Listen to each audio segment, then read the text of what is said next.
If you didn't know, this is called the show. On 104.1 FM, KMOX. Good gloomy Thursday, friends. It is the Chris and Amy Show. You've got us for 3 hours today. And then at 1 o'clock, or excuse me, at 12 o'clock, until 1 o'clock, it is the Gas House Gang with me. Bernie Miklasz will join me on that show today. 314-436-7900 is the number that you can call and text. Voice messages on the Odyssey app. We got a couple of pretty good ones yesterday. AUDACY is how you spell it. Find it on your Google store or your Apple store or whatever they call it over with you Apple people, and you can put it on your phone. Also, we are streaming live if you want to watch us on Facebook, YouTube, and Twitter. Hello. Time now for the top of the order. The top 3 stories everyone will be talking about.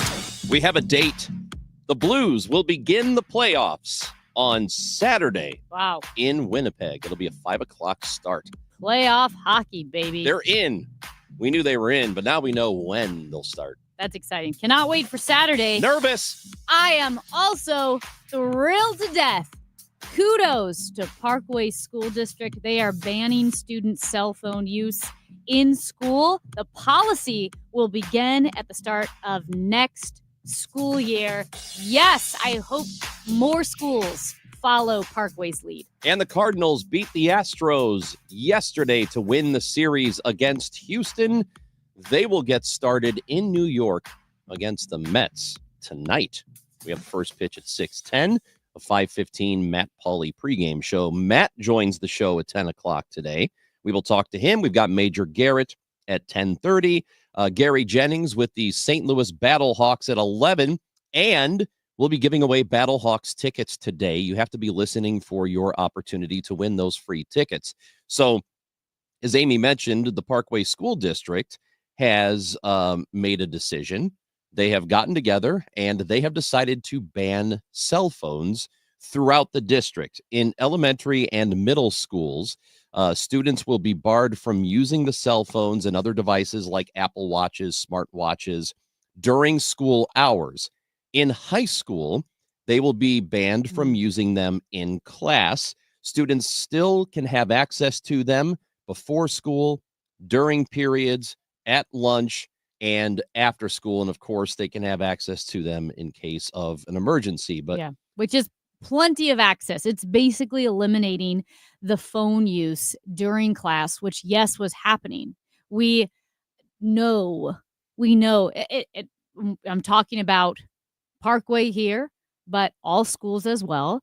The kids were on their phone during class. Sometimes you're watching a movie. Sometimes you're texting. Sometimes you're on social media. And did you know if you are in class, let's say you're even trying your best, you're focusing on what the teacher's saying, you're taking notes, even glancing at your phone for a second, data shows that it will distract a student on average 20 minutes. It takes you 20 minutes to get back in the groove of studying if you look at your phone for even a second.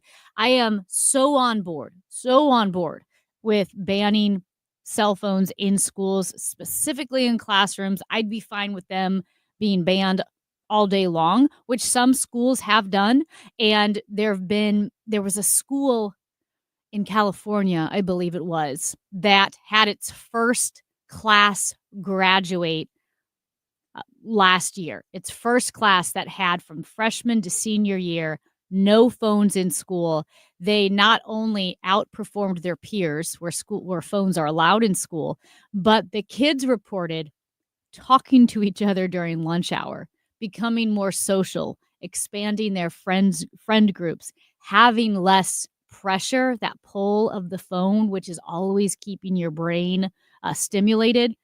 I am so glad that Parkway is doing this, and I hope more and more schools follow suit. So I know across the country, the research is still pretty early, and they'll continue to do it. Just how much damage smartphones are doing, not just to kids but to adults too. I think I think it affects all of us in multiple ways, negative ways. There are uses. Clearly, there are use.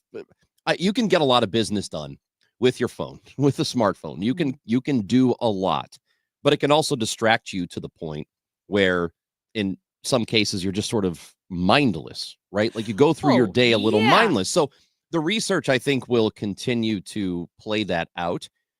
From a student's perspective, I understand probably hating this because you're not used to anything else. You're not used to putting the phone down for 5 hours. You just don't do it. You have it in your hand at all times, and you can check it whenever you want. And that's the life that they have lived this entire time. And now the school's telling them they can't do this anymore. However, I'm trying to put myself in their position. It's very difficult to do because I'm a grown-ass man.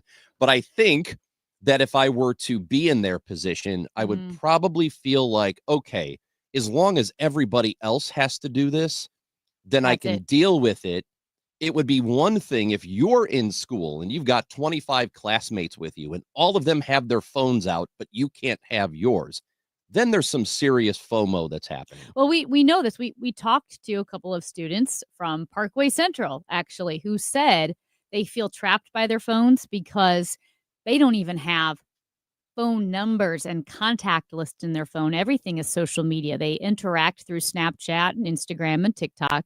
And they said if they could snap their fingers and make phones go away for everyone, they could.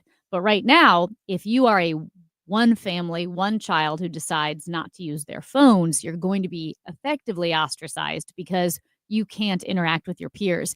And again, to me, that's kids crying out for help, saying, somebody help us. We're trapped by use of our phones. Not only the addicted qualities of it, which we've seen, intentionally designed social media to be addictive, but the way that kids interact now is through their smartphones, and they need help. So I think the fact that it's all the kids all at once, right, not being able to bring their phones into schools is hugely beneficial. It also gives your brain time to think because it is addictive, social media, smartphones, to constantly look at your screen.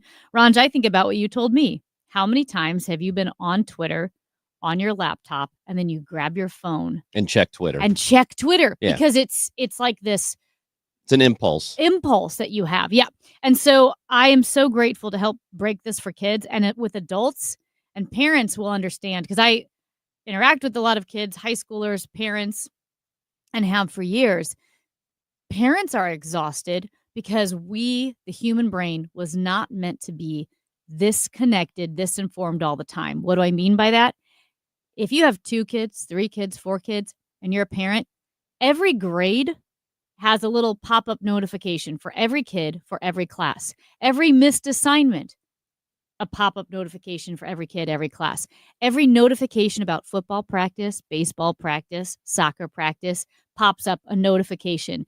If you're a parent, your phone is absolutely blowing up with the minutia of your kids' schools and sports details that, to be honest, you just don't need to know all the time. Maybe at the end of the day, you look at the inventory of what was done and what wasn't done. But that constant stimulation and being told, hey, carry this with you, carry this project, this grade, that grade, this practice change, that practice change, carry that information with you at all time is exhausting. We're not supposed to be stimulated every second of every day. No. You're just not. And because there is a lot of value in doing nothing sometimes and just having time to think. And when you're constantly on a phone, even if you're an adult and you have a fully formed brain, it's still not good for you to consistently be looking for the next thing. And that's what I find myself doing. I end up spending way too much time on Instagram, on the stories. I don't do TikTok. A lot of the TikTok stuff finds its way to Instagram anyway. I'm perfectly fine with that. I don't need all the TikTok stuff. But I will notice that as I'm scrolling through the reels, and they're from people that I don't know, maybe sometimes it's somebody you follow. But what I've noticed is the content isn't especially good. Like 1 out of every 20 is sort of entertaining, but the act of scrolling, it's like I'm looking for the next good one. Yes. It's like, all right, this one sucks. That one sucks. Give me a good one. Okay, that's a good one. Okay, scroll, stupid. This is pretty funny. Like, that's what I'm doing. It's not like you're blasted with all of this great content that's helping me in any way. It's not necessarily entertaining. It's like I'm addicted to finding the one good reel And so I keep scrolling until that reel shows up. That's so unhealthy. I There's think nothing good about that. it might be Matt Pajeski who said he deleted Instagram or one of the social media apps off of his phone, but kept his account so you can access it on your laptop, right? Yeah. So I delete Instagram from my phone. That way it's just not a constant distraction. And when I get home later tonight, if I'm going to pull up Instagram.com on my laptop, I can do so that way. And I think that's a great idea because I do have that addiction to Instagram. Although I will say I've used it for planning and documenting hiking trips. And Ranch, I realized this past weekend, that I'm living a lie. I had said, when inevitably I lose this job or quit this job or get fired, I'm getting a flip phone. I No, you're can't do not. this. Well, not only that, I can't get a flip phone. Tickets to baseball games, hockey games, concerts, airlines, everything's on your phone. I wouldn't know. I guess you can print out your boarding pass at the airport. I don't know how you get paper Cardinals tickets. Well, I don't even think that you can. Yeah, you'd have Can to you? print them out. But I don't think that you can get the old school flip phone, like the one that doesn't have right. internet I access. don't think you can. And then like also with the gray screen and the black letters, and that's all you get. I don't think they make those anymore. I don't think so either. And again, like with hiking, I use All Trails, which is an app which has a GPS feature. I am not gifted directionally. I need a map, and I use the GPS and the map when it shows me I'm off course on the trail. So there are so many practical uses of smartphones that yes, I'm stuck with my smartphone because of like whether it's airline tickets or baseball tickets. I don't have maybe the energy of what it would take to remove myself completely from the smartphone world. But doing something like what Matt did, deleting Instagram off your phone could help. And at least at the very bare minimum, tell kids they can't use their phones during math class. We can do that. Yeah, and I know that there are parents and even students who are worried about emergencies, which is a completely valid concern, especially with the way we live now in the last 20 years where school shootings are a thing. It's just a thing we live with now, and kids are doing school shooting drills, which is not a thing I ever had to deal with growing up. So I understand that concern, but you don't have to have it on you all the time in order to access it if there is an emergency. You could still have them in the classroom. They could still be there, locked up or whatever, or you just go up and get it if there's a problem, right? It's not like you're going to be completely unreachable. And if it's a thing where you're a parent and you're concerned about being able to reach your son or daughter, what's wrong with the old school way? Call the office, say, hey, I need my son. There's an emergency. And then they come down the hallway and they get you out of class. That works. It's worked forever. It can work now too. Let us know what you think. Maybe you disagree with this, or if you like what Parkway School District is doing, let us know and let us know why. 314-436-7900. You can text or call that number or leave a message on the Odyssey app. It's Chris and Amy on KMOX. Did you hear? A recent stash of $10 gold Liberty coins from the 1800s has been found. These gorgeous gold coins are as bright and shiny as the day they were struck in the late 1800s, and less than 200 of these gold coins are available. Coin experts are calling this gold find an incredible opportunity. Call 1-800-969-0686 and you are guaranteed a $10 gold Liberty coin minted by the U.S. Mint in the 1800s. But with extremely limited availability, you must call now. These gold Liberty coins from the 1800s are still in uncirculated condition. That is history you can hold in your hand. To learn more, call 1-800-969-0686. Call now and you'll receive a free American Coin Collector's Bonus Package, a $40 value, free with every order. Call 1-800-969-0686 now. to secure your $10 Gold Liberty coins dated from the 1800s before they sell out. That's 1-800-969-0686. Do you know about the true crimes that inspired a Bruce Springsteen album?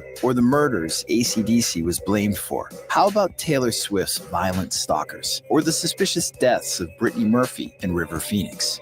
These stories and more are told in the Disgraceland podcast, hosted by me, Jake Brennan, every Tuesday, where I dive deep into subjects from the dark side of music history and entertainment. So follow and listen to Disgraceland on the free Odyssey app or wherever you get your podcasts. At California Psychics, we know that when you haven't found love, it feels like everyone else has. Every movie has a love interest. Every song is a love song. Where are all the songs about cats? Or the joy of early bedtimes? And of course, the PDA. Looking for love sucks. Thankfully, California Psychics can give you the guidance you need to help you find the one. We connect you with the very best. In fact, 98% of the psychics who apply to work with us don't make the grade. That's why we can guarantee if your reading isn't life-changing, it's free. Download the app or connect with us at CaliforniaPsychics.com. Right now, new customers receive 20 minutes for just $20. So you could be feeling all lovey-dovey real soon. Experience the joy of certainty. California Psychics. Seems everything costs more these days. Gas, groceries, and when's the last time you checked your wireless bill? When it comes to Big Wireless, if you're staying, you may be overpaying. Switch to Consumer Cellular to get the same fast nationwide coverage without the big wireless bill. Plans start at just $20 a month, and now for a limited time, new customers can get their second month free. Call 1-888-FREEDOM, visit a store near you, or consumercellular.com and start saving today. Plans include $5 credit for autopay and e-billing. Taxes, fees, and other third-party charges will apply. See website for additional details. The following heartwarming yet informative scene is brought to you by Trust and Will. Son, your grandpa and I used to work on this car together, and when I'm gone, I want you to have it. Wow. Thanks, Dad. Doesn't count. What you need is a will. Luckily, Trust and Will makes it easy. Designed by attorneys, but customized by you, you can easily create a state-specific, legally valid document that actually counts. Now, let's let the engine do the talking, am I right? Start your will at trustandwill.com. Use offer code COUNT for 20% off and make it count. Trust and Will is an online estate planning service. For details, see trustandwill.com. The easiest way to park on game day is to park with iParkit. iParkit has the best game day parking garages in St. Louis. iParkit has 2 convenient garages on Clark Avenue, located right next door on either side of the ballpark. The iParkit Game Day garages have multiple entry and exits to accommodate all fans, no matter where you're coming from or headed to after the game. Download the iParkit app and drive in and out using only your license plate. Use iParkit for convenience and peace of mind on game day. If you owe the IRS, you have a legal issue, and you need the Lance Drury Law Firm. We'll protect your rights. Log on at lancedrurylaw.com. KMOX is everywhere. 1120 a.m. Streaming live on the Odyssey app. And now at 104.1 FM.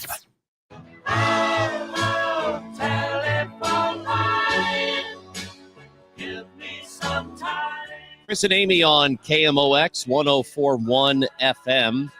We're going to talk to Corporal Barry Bales with the St. Charles County Police Department about a presentation they are doing for seniors and cybersecurity. It's super important because there are a lot of scams that are happening now, and seniors can be susceptible to them. So we're going to talk to him about that seminar happening tonight. But right now, we are talking to you about the cell phone ban that has been voted on and approved by the Parkway School District. And Luke is in Belleville, would like to check in on KMOX. Hello, Luke. Hey, guys. How's it going? Good. What's up? I just want to say my perspective on this as someone that's only a few years removed from being in high school. Whenever my kids eventually, whenever that is, are in school, I feel more comfortable with them having access to their phones in the event of an emergency, because even though you would like to be able to contact them through the school, through the office, you never really know what's going on. So I think it would be nice to have it just as a fallback, last resort. Luke, do you feel okay though? Like there weren't details in the story of exactly where the students' phones would be, because they're allowed to have them in passing periods in the hallway, in lunch, after school, which means that they're accessible pretty easily. So my guess is Probably in their bags. in their or bags. something. You just Yeah, can't their get 'em phones out. are just in their bags. They're not allowed to get them out. Yeah, something like that. Like if it's in the classroom, I think that that would be okay, as opposed to them being locked up in like an office somewhere or something like that. But I think as long as they can have them at least in the same classroom with them, I think that would be all right. So- I think it's just a matter of how they kind of execute it. If it's like in a locker, you would not be okay with that. Probably not, because, you know, in the event of a school shooting, you wouldn't want to go running out into the hallway trying to get to your locker to get to your phone. What if there is like one designated phone and it's the teacher? Well, the teacher has a phone. I mean, would that make you feel more comfortable? Yeah, I think so. Okay. Yeah, I mean, I think these are all valid concerns, and that's and Luke, appreciate the phone call. I think that is what most people will go to. That, man, if there's something terrible that happens, how am I going to reach my son or daughter? Or if you're the student, how are you going to dial out? How are you going to let somebody know that something terrible is going on? And I fully admit that I did not have to grow up like that. We did tornado and fire drills. We didn't do active shooter drills.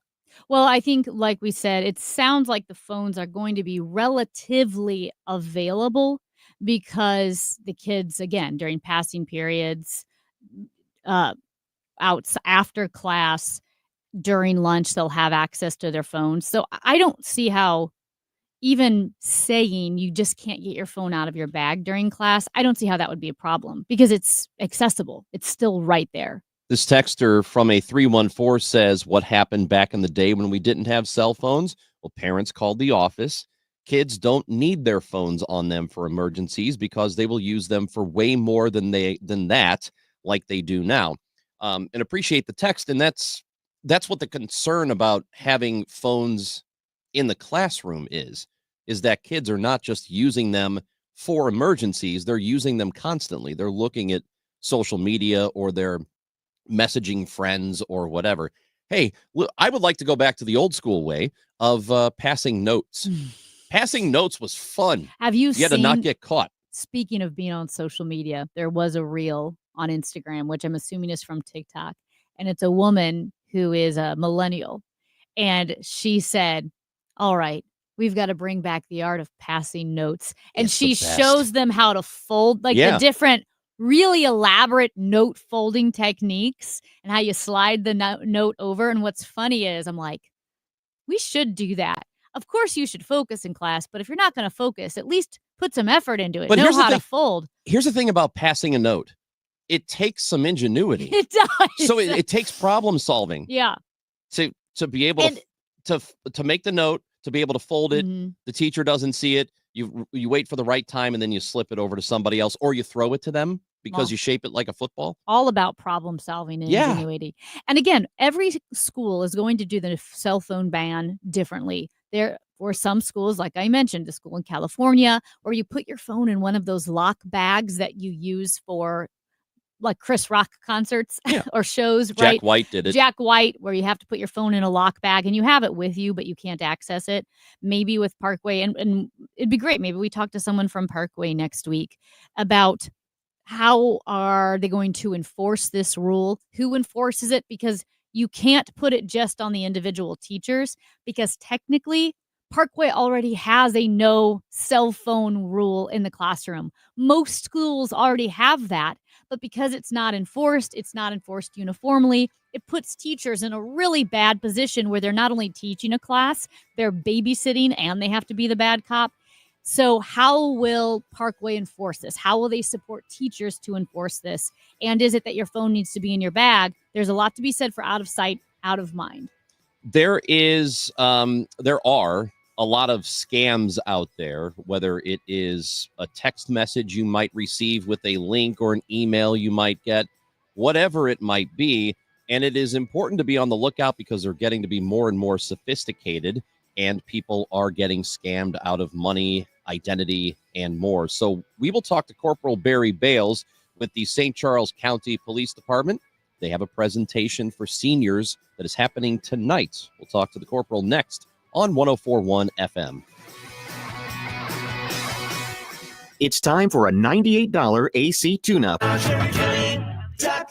If you have unfiled taxes or are in debt to the IRS, this is important news. Did you know the IRS has programs specifically designed to help people struggling with tax debt? Powerful tax assistance programs that can save you thousands if you qualify. No one knows these programs better than the experts at Optima Tax Relief, America's most trusted tax resolution firm, A-rated by the Better Business Bureau. Their award-winning team of tax attorneys and licensed professionals have resolved over $1 billion of tax debt for their clients. One call to Optima can start the process, helping to end your worries about wage garnishment, asset seizure, and other IRS actions. Make sure you're getting the best options to solve your tax problems. Call the experts at Optima today for a free confidential consultation. Call 800-473-9933. 800-473-9933. 800-473-9933. Optima Tax Relief. Some restrictions apply. For complete details, please visit OptimaTaxRelief.com. Join the St. Louis Symphony Orchestra for Dvorak's Cello Concerto, Radiant Warmth. Conductor Ruth Reinhardt makes her SLSO debut with an evening that opens with Grażyna Baciewicz's soulful concerto for string orchestra and Paul Hindemith's defiant Matthias der Mahler. Then, rising star Andrei Ionissa performs Dvorak's unforgettable cello concerto. April 26th and 27th at Stiefel Theater. Tickets at slso.org. Hi, Mia here at the winnings desk of the Missouri Lottery. With 56 million winning tickets last year, anyone can win big. So set your destination to winning, like gas stations, grocery stores, or anywhere you can buy a ticket. The Missouri Lottery. Winners welcome and play responsibly. It is cloudy and rainy in St. Louis, temperature of 58 degrees. We're going to get up to 76. The rain is supposed to clear out in the afternoon. The weather brought to you by Overhead Door Company of St. Louis. If you need a new garage door, this could be your lucky day. Entries are open now for the $5,000 sweepstakes at Overhead Door Company of St. Louis. Enter now at overheaddoorstlouis.com. You can't win if you don't enter at overheaddoorstlouis.com. Hey, everybody, this is Charlie Brennan with a quick reminder. Schedule that annual eye exam. A routine eye exam can diagnose vision changes. It can also detect diabetes, hypertension, high cholesterol, and thyroid problems. Do what I do. Call the doctors, Greg Birdie, Ranjan Malhotra, Robert Brusati, and Andrew Royer at Ophthalmology Associates. You can schedule an appointment right now at 314-966-5000. I've been going there, along with my wife and 2 kids, for almost 30 years. The doctors there are very knowledgeable, and so is their excellent staff. In this area, it's really not uncommon to also have allergy problems. That's certainly been my case, but I found the right treatment and medication from Ophthalmology Associates. You can too at 314-966-5000. There are 3 convenient locations. They have the very latest high-tech equipment, and these doctors are available for emergency calls. That's 314-966-5000 and youridoc.com. Welcome to Willie's Wings, home of the secret sauce. I'll take a dozen wings. Oh, by the way, I love that sauce. What's in it? Can't tell you. Why not? It's a secret.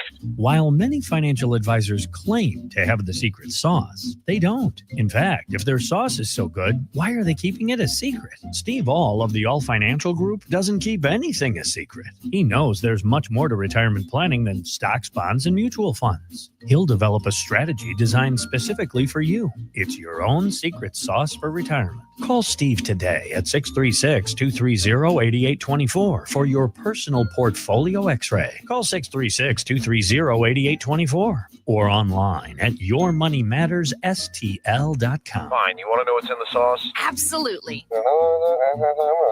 Tablespoon of paprika. Really?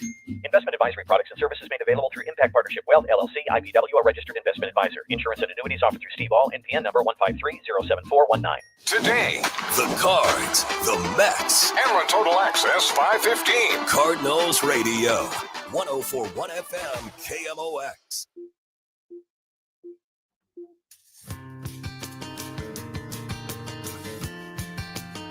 It is the Chris and Amy Show on 104.1 FM KMOX. Tonight in St. Charles County at the St. Charles County Police Department, it is a Cyber Safety for Seniors presentation that is happening, and it is hugely important.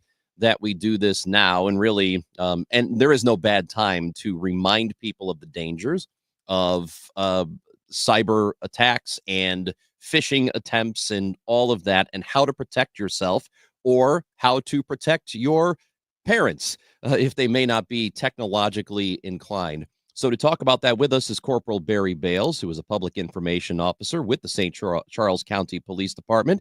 Corporal, good to talk to you. How are you?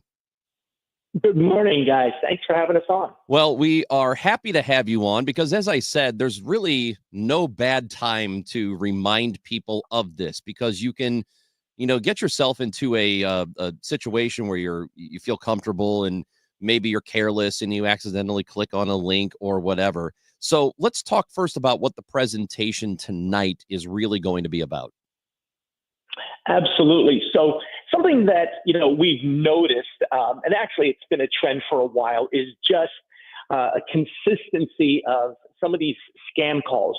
Online scams have been pretty common for a while, but, there's times we see, seasons and times when the calls come more often than not. We've been seeing a lot of them in the St. Charles County area, and I'm sure in the entire St. Louis metro area. And so we wanted to reach out and just, make it available for a lot of, our residents and community members. We post things constantly on our social media page, but we thought, those people are probably aware, but what about the ones, like you said earlier, aren't as technologically savvy? They're not as aware, and they do get caught up in these things, especially because it's a phone call and it's not online, and they sound sincere. Some of these scammers, they sound very professional, and they sound, like they know what they're talking about. They have some personal information to a certain extent about you. And so we wanted to just basically arm folks with the knowledge and with just a sense of what to look for. You can't always tell, but there are some things that you can kind of key in on. And so we just wanted to be able to provide that information to members of the community. What are some of those things that you can key on to recognize a scam? Well, there's a couple of real simple ones. One is that no law enforcement agency, capital N-O, no law enforcement agency is going to call you on the phone and demand payment for a warrant through gift cards, Bitcoin, some type of Venmo, Cash App, or some type of other program. That's not going to happen.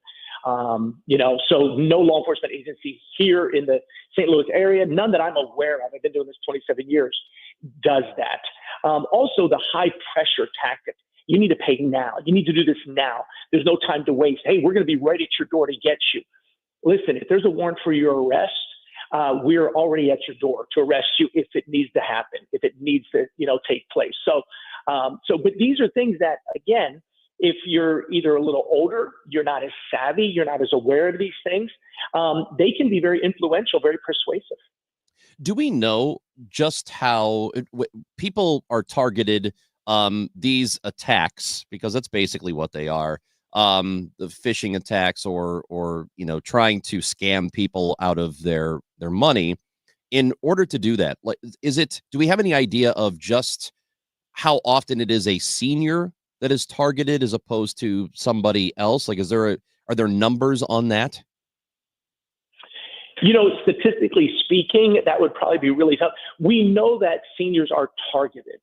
To get the percentage-wise, it's a little more difficult. Yeah. To really, because someday if you don't become a victim, here's the difficult thing, Chris, Amy, is a lot of these things are originating from somewhere outside the country many times. And so it's a very difficult crime when a person even does become a victim to be able to track down and investigate and get some type of resolution. A lot of our investigators, they'll get to a point, then they'll go, oh, okay, this is coming from somewhere in Europe, somewhere in Africa. This is coming from outside the continental U.S. And a lot of times it dies right there. Even when we reach out to law enforcement, sometimes some of these other nations, it's difficult to get cooperation. Sometimes some nations, if we can be honest, aren't the most cooperative, even if they're aware of this going on. So it's the reality of the situation, unfortunately. And if a person doesn't become a victim, like I said, we've gotten numerous calls on a daily basis. I have officers telling me that they get calls about it and ask us to post things on social media from people who got the call, but they didn't fall for it, thankfully. They didn't, give into it. They go, wait a minute, this doesn't sound right. Or, I don't think so. Whatever it is, something they just recognize. And so that's not something we document. And you have a non-crime. So you don't really have something to investigate either. And again, like I said, it's very, very difficult to follow up on these things. So what is your, I'm assuming that there's a lot of cooperation with the FBI on this, yes? There is to a degree, but, the FBI also, they end up focusing on things that are of a larger scale, threats, to the nation and, human trafficking issues, things that are international or things that maybe are on the cyber side, but they're a little different because these are local crimes that take place. And even the FBI doesn't have all the resources to help us and assist in some of these things. And again, they're not getting any more cooperation from a lot of these nations either. So it's, like I said, they're a great resource. We can reach out to them. Sometimes even state agencies, the Attorney General's office at times. But again, if it's outside the state or outside the nation, it's a very, very difficult thing. Yeah, and Corporal Bales, if people are listening and thinking that, well, this would be easy to recognize a scam about, like you said, whether it has to do with something to do with court or bail or someone in jail, it's so tricky. I had a good friend who their child was away at college, and one of these scammers called with an insane amount of accurate detail about their child, saying this is what was going on. They needed the money paid for bail. They described the child, said, we know this is really unusual for this person. Like, we're talking detail about personality, even the caller ID number on the phone was identified as that child's university. It was such an insanely deceptive scam. So it's not always obvious. No. And this isn't just some fly-by-night operation, so to speak.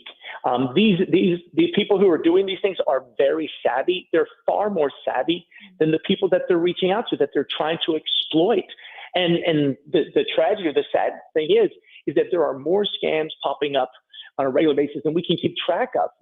Whether they're on the phone or on calls or online or text ones. My wife got the one about your car has a toll that needs to be paid. It didn't get paid. It went through it without paying the toll. That's the one that's popped up kind of recently. There's so many to keep track of. Like, well, where'd this one come from? It's very, and they can seem very official. Like you said, the information, the person, hey, they have to know. This has to be legitimate. And if you're talking to somebody again, who either in the moment, there's a sense of urgency, hey, this has to be taken care of now. They feel, okay, I don't want to take a chance. What if it is real? What if it? And that's part of what they prey on, the sense of urgency. That you're going to get emotionally responsive to it. You're going to get emotionally involved, and then you're not thinking as clearly, as accurately, as logically, and they get you. A couple of years ago, I got a phone call, and I let it go to voicemail, and I listened to it later, and they said that I had back taxes that I needed to pay. And if I didn't do it, and their exact words were, they were going to call the cops. So that in an official capacity, so funny. You normally don't say I'm calling the cops. That's correct, right? Well, Chris, this has come a long way from that email scam we used to all get from the Nigerian prince who has millions of dollars. And hey, you know what? I want to help you out, even though I don't know you. Yeah, we've come a long way since then. I mean, those things are there still. The online things, the links, you have to check to make sure. People just click, oh, let me respond. Let me, it's the Amazon one, the Google one, whatever it is. But like I said, because you're dealing and targeting with seniors a lot, again, seniors sometimes they recognize they're not as comfortable with technology, possibly in some aspect, and they don't know as much. So they feel more comfortable on the phone. And then again, it's a calm voice. It's a persuasive voice. They sounded so believable. They sounded so reasonable. And, sometimes people say, I just didn't imagine it would be me, but there's people like that happen to every day that didn't believe it was going to be them. And so awareness. and just an abundance of caution. Again, like I said, slow it down. Just think. Sometimes it's hard in that moment, but their whole thing is like a high pressure sales tactic is what it is. Hey, this deal right now, it's not going to be here forever. Let me get my manager on for you. You know what? If you don't take advantage of it now, I'd hate to see you miss out on it. It's the high pressure sales tactic that they don't want to take a chance on getting you off the line because you might think about it. You might talk to someone about it, and then they've missed the opportunity. We actually had one of our lieutenants, his neighbor, received a call like this, high pressure, and he kind of paused a little bit, said, well, let me call you back. He told our lieutenant got the information, the phone number, called this number from our police department, from his office phone, and the guy was pushing it. He said, well, I'm the real police. I'd love to meet you. And this guy was still adamant. He was still pushing the game until he realized, oh no, this is the real police. The jig is up. And then he hung up. But again, like I said, they can be very, very persuasive in this. And so that's why we want to get the word out. That's why we want to do this presentation in person. Sometimes that's better and easier for people to absorb the information they need. We're keeping it very simple, very basic, but just to increase their awareness. And we want people to, come themselves, bring a friend, get the word out, because we all benefit. Right. When we keep each person keeps their home safe and helps keep their neighbor's home safe, the whole neighborhood becomes safer. This will be at the St. Charles County Police Department tonight at 6. It goes from 6 until 7 in O'Fallon, Missouri. So if people are interested, they can just come to it. Real quick, I have a question about artificial intelligence because they're able to recreate somebody's voice pretty easily. How do you guard against that? Because if you get a phone call and it sounds like your nephew or your niece or your son or whatever, you think, oh gosh, they're in trouble, so I need to send money. How do you help protect people against that? Again, and it's a difficult one, but it's the same steps to a degree because they'll even record their nephew, niece's, child's voice, like you said, with AI and technology. And do these things. And then sometimes they know that person is unreachable. That young person is posted that they're traveling, right? Hey, I'm getting on the plane now. So they won't be reachable for 12 hours. So somebody sees that, hey, I could, they won't be able to confirm this. So, again, it's a challenge. The best thing to do is, again, in abundance of caution. And when you're like, okay, I can't reach my loved one to confirm this, let me call the police department. Let me do, and again, sometimes you just have to say, I've got to side one way or the other. Yeah. Let me err on the side of caution and reasonableness and hope for the best. Again, there's no formula. There's no absolute foolproof thing, right? But if you have some idea, well, I didn't know my nephew was going to be going down to that country or flying or being in that place. Some of those things. And so, like I said, they're coming up with more scams and more tactics and things than we can even keep track of. We hear about them after they're already being employed, and by then they're already spreading. I know we're short on time, but Ranj, I think you've done this with family members, and that is have a code word or a safe word where if it's your mom's voice, your daughter's voice, your son's voice, hey, I need some money or I need my passport number. You ask for that code word, and because the AI wouldn't be able to know your special code word with your family member. Yeah, my mother, even on our last visit, had said, "Hey, let's talk. Let's have this, down," and came up with that same type of strategy. So having a plan, it's similar to having a fire escape plan in your home. Hey, where would we meet if we had an emergency? What would be the steps in an emergency? And making that plan in advance of the emergency. Those are all things that, again, there's no formula, there's no foolproof 100% way to try and work against it, but to have a plan in advance definitely helps. Let's we have a question. Somebody who is watching on YouTube wants to know if you will be posting the seminar, the presentation later if people cannot go, if it's a visual thing. We are planning on trying to record it. We hope technology works in our favor. but we're planning on recording it and then being able to share that possibly to our social media. And if need be, if we get a very good response, we may have to do this again. We may, put some more together of these presentations to make them available for people in the community, because there's a lot of people, they want to come and they want to be present. They want to ask questions, but we do want to put that out there and make that available.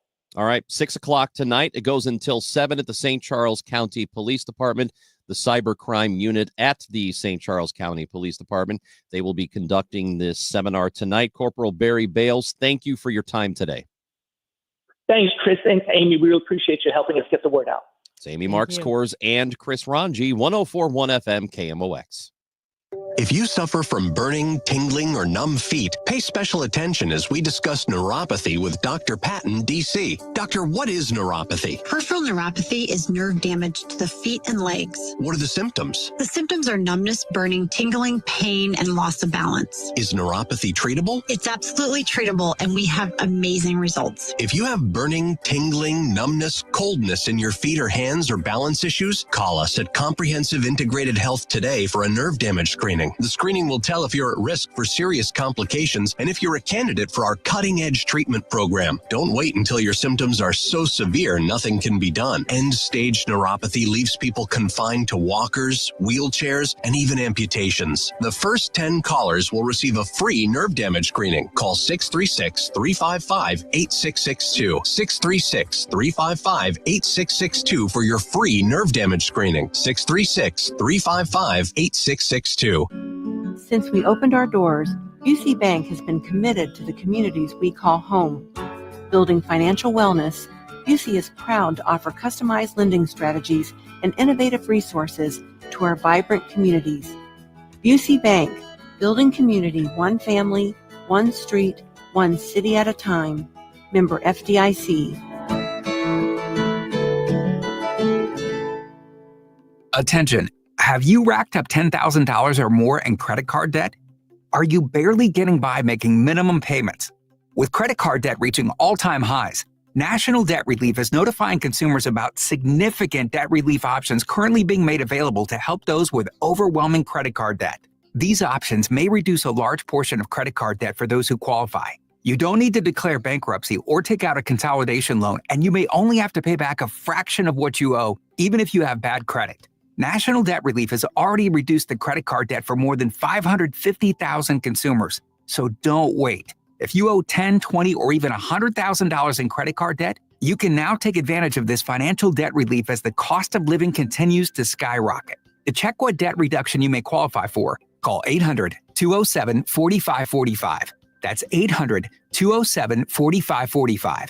Once again, that's 800-207-4545. Because we have lawyers in all 50 states, I see lots of lawyers' ads. Most seem to be bragging on results, but are they true or misleading? For example, in some cases, a firm may try a case even though the at-fault party has no lawyer, then brag in the ad about their results. My son Matt got one for nearly $50 million, but we never collected one dime.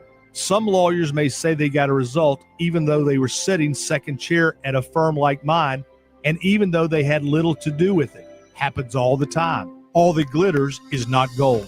At Morgan & Morgan, our results are real. Visit forthepeople.com and go to Settlements and Verdicts to see for yourself what your case may be worth before you hire a law firm. Do your homework. Fact check. It's easy and too important not to. Morgan & Morgan, forthepeople.com. Injured? Dial Pound Law or visit forthepeople.com for an office near you.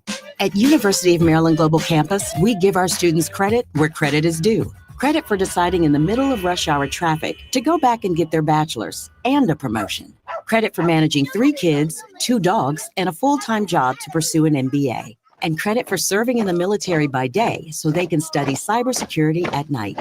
For over 75 years, we've been helping students receive the credit they deserve. With more than 135 degrees and certificates, students at UMGC can use prior learning or relevant experience to earn up to 90 credits toward a bachelor's, and graduate students can transfer up to 12 credits toward their master's. At UMGC, you'll find everything from online to hybrid courses and lifetime career services to scholarship opportunities, making your education journey flexible, fast, and affordable. Apply now and save with no application fee. Classes start May 14th. Learn more at umgc.edu. Certified to operate in Virginia by Chev. Chris and Amy now. The Dave Glover Show at 1 on the voice of St. Louis, KMOX. Now, did you see this? With Chris and Amy. Ranj, Home Alone director Chris Columbus was interviewed by the San Francisco Chronicle, and he said that he wishes he could remove the Donald Trump cameo in Home Alone 2 Lost in New York from 1992. He said, quote, "It's become this curse. It's become an albatross for me. I just wish it was gone." Then he added, "I can't cut it. If I cut it, I'll probably be sent out of the country. I'll be considered sort of not fit to live in the United States, so I'll have to go back to Italy or something," end quote. And here's how I feel about it. Leave it in. It was in. It's a product of its time, like every other movie. It's 1992. I mean, you could argue that it's more problematic having O.J. Simpson in the Naked Gun movies. Yeah, that's more problematic. I think it's funny. It feels random. It also, I think, shows, where he was. Yeah. He was just a guy, a celebrity, a businessman. He was a celebrity. He owned the Plaza Hotel. I think it's silly to take it out. He's not going to. I just think it's silly. It sounds like the producers of The Apprentice feel way more guilt because they sort of rehabilitated his image with that show and built him into this person that he really wasn't. There was just a producer talking about this a couple of days ago. Somebody on that show. So, yeah, leave it in. Leave it. You know how I feel about stuff that's already been done. Yeah. I think there are some things that are problematic. Like we talked about the Holiday Inn, right. That movie where I hadn't seen it ever. And then for the first time, I watched it like 2 years ago. Yeah. And I was like, whoa, blackface. Wow. I didn't know they had a whole scene with everybody in blackface. That was something. Because that's the movie where everyone thinks the song White Christmas is from White Christmas. It's actually from Holiday Inn. They made White Christmas later. Amy, did you see that? And you will not believe this. Fire Festival 2 has been postponed. Oh. Remember how the old Fire Festival, which was supposed to take place years ago, and it turned out Billy McFarland, who was the guy behind it, is a total scam artist. Yeah. And screwed all of these people out of this money. It was supposed to be like a music festival on this island. People got stranded on the island. There was no water. It was a complete disaster. And this idiot has tried to do it again. Well, after that 2017 disaster of a festival, it was supposed to take place in Mexico, this new one, from May 30th until June 2nd. Tickets starting at $1,400. Well, a message was sent out to all the ticket holders that the event has been postponed and a new date will be announced. We have issued you a refund. So at least there's that. But I'm stunned to find out this guy couldn't pull this off again. You kind of feel like... And if you bought tickets, yes, you're an idiot. Yes, you kind of deserve whatever misfortune happens. Oh, absolutely. It's the Fire Festival, and it's the same guy. This guy should have been in our tournament of negligence, and he should have been the king. I don't know how we didn't include him. I don't think he's negligent. I think he's purposely, I think he's working purposely hard an at idiot. being a scam artist. I think he's doing it on purpose. Okay. Yeah. So what a stupid thing. I think you're negligent if you bought the tickets. Yes. What are you doing? Yeah. Why would you say, Fire Festival 2, the first one went great. Let's do this one. I believe you this time. This guy in charge of Lou Fest too. That's Amy Marks Coors. I'm Chris Ranji. We'll talk some Cardinals baseball because Lars Nootbaar did it yesterday. Man, big hit for him. Matt Pauley joins us. He is the host of Sports Open Line. He's with us next. I don't know if you heard with them, these energy mandates. Luckily, this year they stopped the continuation of this government mandates, but the new refrigerants did not stop, so that is out. So be careful, buyer beware on what you're purchasing. If you're looking for a new system and just want a common sense approach to picking a system, i.e., are you going to save money? Is your energy bills going down? All the stuff that we've been hearing for about the last 25 years. Bottom line is, When it comes to the efficiencies, it's going to be your house. I only have 60 seconds to do this in. So if you want a common sense approach and you are looking at purchasing a system or getting prices on systems, please call me. It's one easy number, Missouri and Illinois. It's 314-293-2600. 314-293-2600, or on the internet is bartinman.com. That is Bart with a B, Inman with an I.com. God bless. A recent stash of $10 gold Liberty coins from the 1800s has been found. These gorgeous gold coins are as bright and shiny as the day they were struck in the late 1800s, and less than 200 of these gold coins are available. Coin experts are calling this gold find an incredible opportunity. Call 1-800-969-0686 and you are guaranteed a $10 gold Liberty coin minted by the U.S. Mint in the 1800s. But with extremely limited availability, you must call now. These gold Liberty coins from the 1800s are still in uncirculated condition. That is history you can hold in your hand. To learn more, call 1-800-969-0686. Call now and you'll receive a free American Coin Collector's Bonus Package, a $40 value, free with every order. Call 1-800-969-0686 now to secure your $10 gold Liberty coins dated from the 1800s before they sell out. That's 1-800-969-0686. News, talk, cards. KMOX AM St. Louis, KMOX FM Hazelwood. Always live on the free Odyssey app.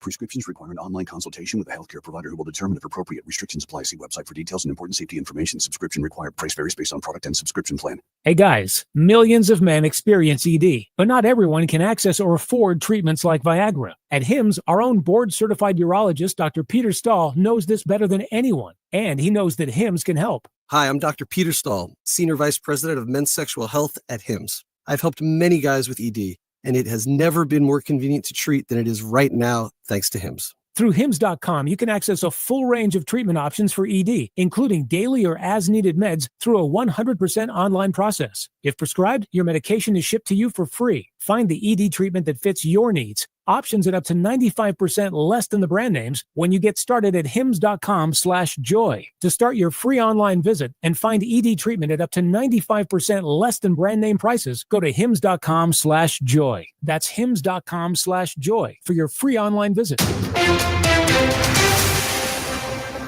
At 10 o'clock, we've got cloudy skies, 58 degrees in downtown St. Louis. I'm Debbie Monterey. Many farmers in Ohio say they are having a hard time with spring planting season after the Trump administration froze $1 million earmarked for the state for a federal program that allows growers to hire migrant farm workers. Very high percentage, well above 50%, probably above 70 or 80% are Hispanic workers. That's farmer Joseph Logan, who says the H-2A Visa Funds program offers migrant farmers farm workers a legal way to be in the U.S., but that is now also being targeted. Just days after launching an emergency fundraising campaign to replace grant money canceled by DOJ and the Trump administration, a local Holocaust museum announces it's blown past its goal. Director of the St. Louis Kaplan Feldman Museum, Myron Friedman, says thanks to an outpouring of community support, they have surpassed the $130,000 mark. That includes a whopping $125,000 from a donor who wishes to remain anonymous. Feldman says the money will allow the Holocaust Museum to complete the final phase of its oral history project and archival preservation efforts. Brad Choate, KMOX News. President Trump's administration escalating its ongoing battle with Harvard University, threatening to revoke the school's ability to host international students who make up 27% of the campus. He's also threatening to end the school's tax-exempt status. Monday, Harvard became the first university to openly defy the administration's demands. As a result, more than $2 billion in grants and contracts to the Ivy League institution have been frozen. Madison County board members got an earful Wednesday night from homeschool parents, wanting them to take a stand against an Illinois House bill meant to enhance the safety of homeschooled students. People who intend to do harm to their children are not going to fill out a form and then just change who they are and cease their evil behavior. Evil still exists, and we can't legislate it away. After hearing testimony, the Madison County Board voted 21-5 to approve a non-binding resolution opposing House Bill 2827. That bill is currently stalled in committee. Capybara, capybara, capybara, capybara, capi. Animal lovers now have a place to hang out with the it animals of the moment at the Capybara Cafe in St. Augustine, Florida. Patrons can hang with the furry aquatic rodents. Capybaras are the latest in a long line of animals to get the star treatment in the U.S. thanks to social media. The weather is sponsored for you by Financial and Tax Strategies. Partly sunny, windy, and warmer this afternoon. High 77. Partly cloudy, breezy, and very mild tonight, though 66. Tomorrow, some sun followed by clouds, breezy and quite warm with a late-day thunderstorm, high 85. I'm AccuWeather meteorologist Joe Lundberg on 104.1 FM KMOX. Right now, it's 58 degrees and cloudy, and we are expecting rain in the region this morning. It is 10:03. I'm Debbie Monterey, KMOX News. It's never too early to start thinking about your retirement journey, and it's never too late either. You just need to know that the steps may look a little different. Listen to Wealth and Wisdom with Gary Goldberg, Saturday mornings at 7 here on KMOX. The Chris and Amy Show on 104.1 FM KMOX. The pitch. Nootbaar swings and he drives it to center field. That's hit back to the track, the wall. It's a gunner! A 3-run homer for Lars Nootbaar. 3-1 Cardinals in the 5th inning. Yo, Paulie! Paulie's a great name. Yo, Paulie! What'd you do for Paulie? Anything? Me, Paulie! I was responsible! Paulie, we're here because of you.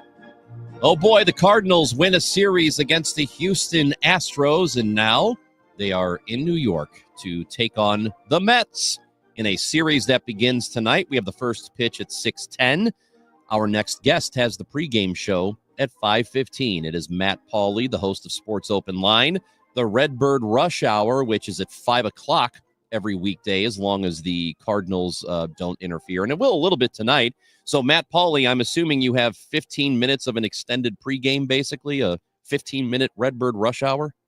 Yeah, you know what? That's a good question because we really don't start that show until after the traffic at 5:10. So I don't think we'll have much of anything tonight. Oh, okay. Well, let's just assume that Cardinals baseball stuff starts a little after 5. How about that? Yeah, just go with that. That works. Big hit for Lars Nootbaar yesterday. Cards needed that one, and they have been offensively, if you just look at the numbers, Matt, with the exception of the power numbers, and I know that was a home run, they've been a pretty good offense. They've been one of the top 5 offenses so far in baseball.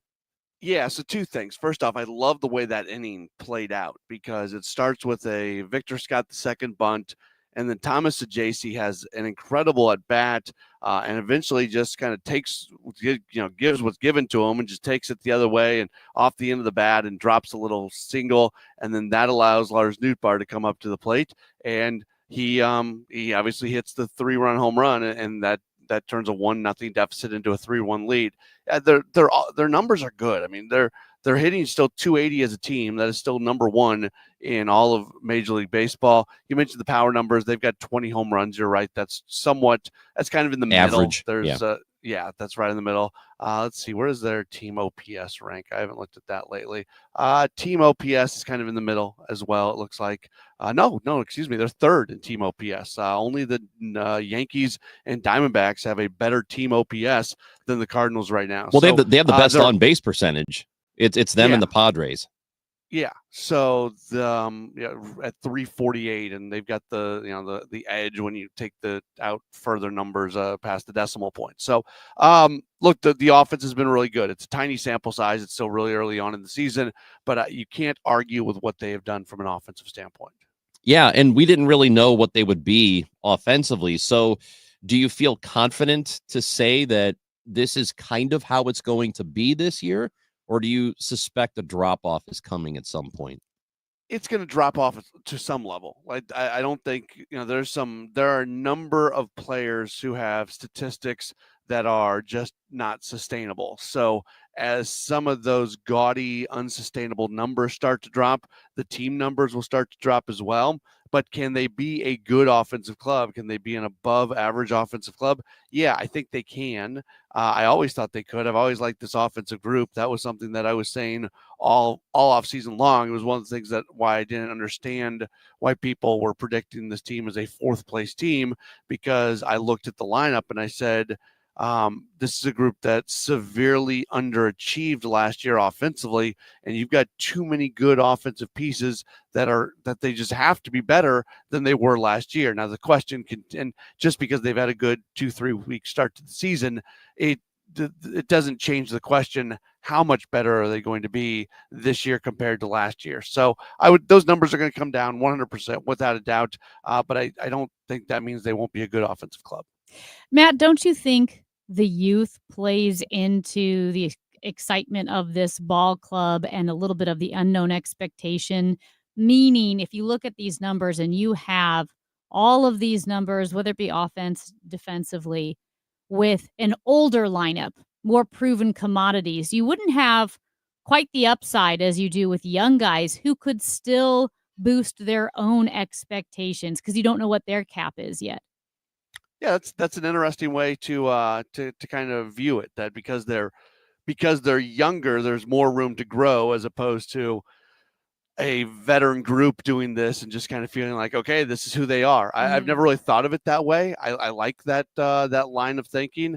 I do think individually we can look at some guys and say they've got more in the tank. Like I think what we're seeing from Lars Nootbaar, I think Lars Nootbaar can be even better. Now, Brendan Donovan, the numbers he has right now, that he's the top hitter, or I guess I haven't looked to confirm that the last day, but he was the top hitter in all of baseball going into yesterday. He's dropped. He's now third in baseball in hitting, but still that's pretty darn good. The OPS for Nolan Arenado and the slug for Nolan Arenado, that's going to drop at some point, but that's not the kind of guy that you're talking about because he's one of the old guys. So that doesn't really matter to your question. So I think the bottom line here on this is the fact that you've got the youngest lineup in Major League Baseball. Right now, a lot of these guys are performing at a high level, and you feel like some of these guys have not yet reached their potential.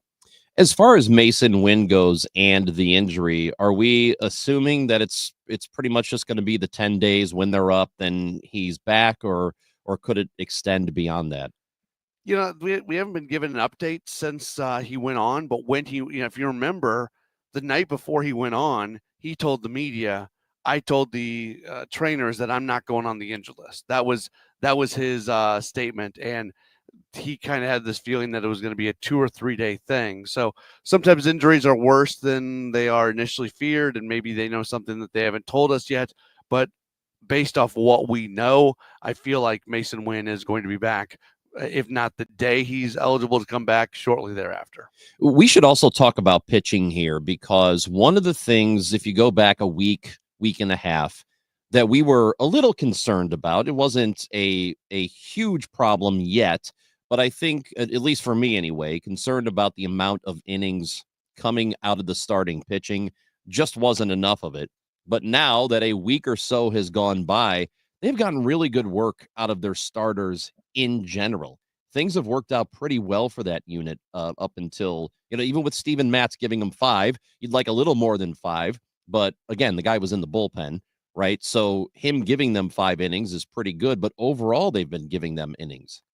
Yeah, they've been getting 6-7 innings from a lot of guys here recently, and that's been, just part of the ramp up that goes along with this. And because they're in a 6-man rotation, it's going to be incredibly important that they do get length out of their starters. Now, starters over the last 7 starts for the Cardinals have a sub-2 ERA. It's low ones. The starter ERA over the last 7 games, it was right at 1 2 starts ago, and it went up just a little bit over the last 2 games, but not much. Steven Matz yesterday, he was scheduled to throw 65 pitches. He was so good that they let him stay out there a little bit longer, and they pushed him all the way to 71, and they're really worried about health. So this is something that this team just doesn't, and Oliver Marmol talked about this on the Gas House Gang earlier in the week, and I thought it was a really interesting thing that he had to say. They just don't have a whole lot of depth in the organization when it comes to starting pitching that can go out and pitch at the big league level. Right now, there's one guy. It's Michael McGreevy, especially with Quinn Matthews on the injured list. There's a bunch of young prospects who are on the injured list right now. Some guys are going to be out for the year. So they have one guy. If they really needed to get a start out of a Gordon Graceffo, I guess they could. If they really need a start out of Sim Roberts, I guess they could. But basically, there's one guy in Michael McGreevy. So the Cardinals have prioritized health when it comes to starting pitching, and that's why they have taken the foot off the gas just a little bit in terms of, really pushing these guys, but they are getting more and more innings out of them. And, for Steven Matz to go 5 and give 71 pitches yesterday, you would think they could push that to 80, 85 pitches in his next start. And then after that, you're talking 95, 100, and he's just, fully unleashed. And that extra day off that these guys are getting between every start is going to allow them to be able to push a little bit more each start. You mentioned Ali on Gas House Gang, and he's with us every Tuesday at 12. And that comment he made about what the roster is, it was sort of, maybe I just read it differently, but when he said it, I sort of, my ears perked up a little bit because it sounded, just like that, like he's saying, hey, this is the roster I have, not like he's saying, what do you want me to do about it? But it almost was, I think it was honest. He was basically saying, we have to play the guys we have. I feel anyway, Matt, like you don't typically hear managers that candid about it. No, you don't. And that's something that I've always appreciated. And I think for some of the Marmol haters out there, they would be smart to take a step back and more closely listen to what some of the things he said. I'm glad he's doing Tuesdays too, because it's an opportunity to hear from him in a format where it's not 15 minutes after a game ended and you're still kind of in the heat of battle, if that makes sense. And he said something that I had not thought of, and I really appreciated. And this goes to just show you that, these guys know what they're doing and they've got a lot of information.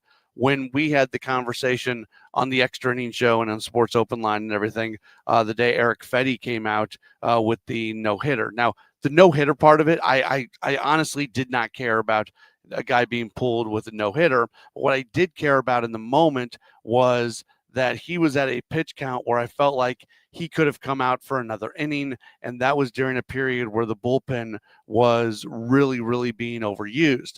And a point that Ali said on Tuesday that I just did not consider when I was having that conversation was they've been giving every single guy extra rest, and now they're going to the 6-man rotation. So it's really built in there with the extra day of rest each time through. But because of off days, every starting pitcher had been given extra rest except for Erick Fedde. That one start is the only start this year where a starting pitcher did not have that extra rest. And when they're worried about the health of these guys, not pushing somebody in that situation makes sense. So that was something that I really enjoyed hearing from him on Tuesday, and something that bluntly and honestly, I did not think through when I was talking about that after the game. Matt, and you could correct me if I'm wrong here. This is just how it's not a baseball take. It's probably more of a sports take. So tell me if I'm wrong. But when I see the Cardinals are going with a 6-man rotation, the explicit reason is for health, allow the guys to go further. To me, the implicit reason is our starters aren't that deep. Like if you have 2 or 3 real bangers for starters, you're not rolling 6 guys. You're rolling 5 guys because, the bullpen's getting worn out. It's not like your starters were going that deep. And so I kind of feel like a 6-man rotation is what you do if you don't have 2 or 3 real winners. But that could be the wrong take. Yeah, I think you can take it either way. So if you've got 2 or 3, if your rotation is very top heavy and you got 2 or 3 legit dudes at the top of the rotation, the last thing that you want to do is add another guy to the rotation. Right. So it's, you're reducing the number of starts for those top guys because you're adding an extra starter. That being said, when you add that extra day, you also give those starters the opportunity to be maybe even better. I talk about this a lot. When I was working in Milwaukee with the Brewers went to a 6-man rotation the year that Corbin Burns won the Cy Young Award. So they had Corbin Burns, they had Brandon Woodruff, they had Freddie Peralta. They had a bunch of legit dudes at the top of the rotation, and they still went 6-man rotation. Now that wasn't far off of COVID, so that was part of so it's not an apples to apples comparison, because they were also trying to limit what guys put on their arms coming off a season where you just weren't pitching quite as much. But what I saw from those guys that year was they were even better because they got the extra day of rest. So I think I think it is a juggling act. You don't want to give less starts to top guys, but you also acknowledge the fact that an extra day of rest can make even top guys better.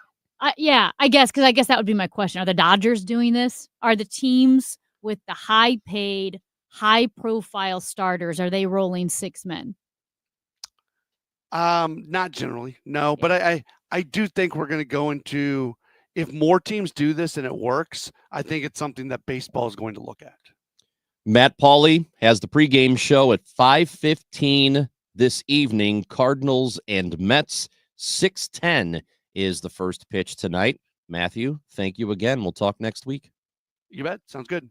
Paulie, your sister's with me. I'll call you back later. See ya.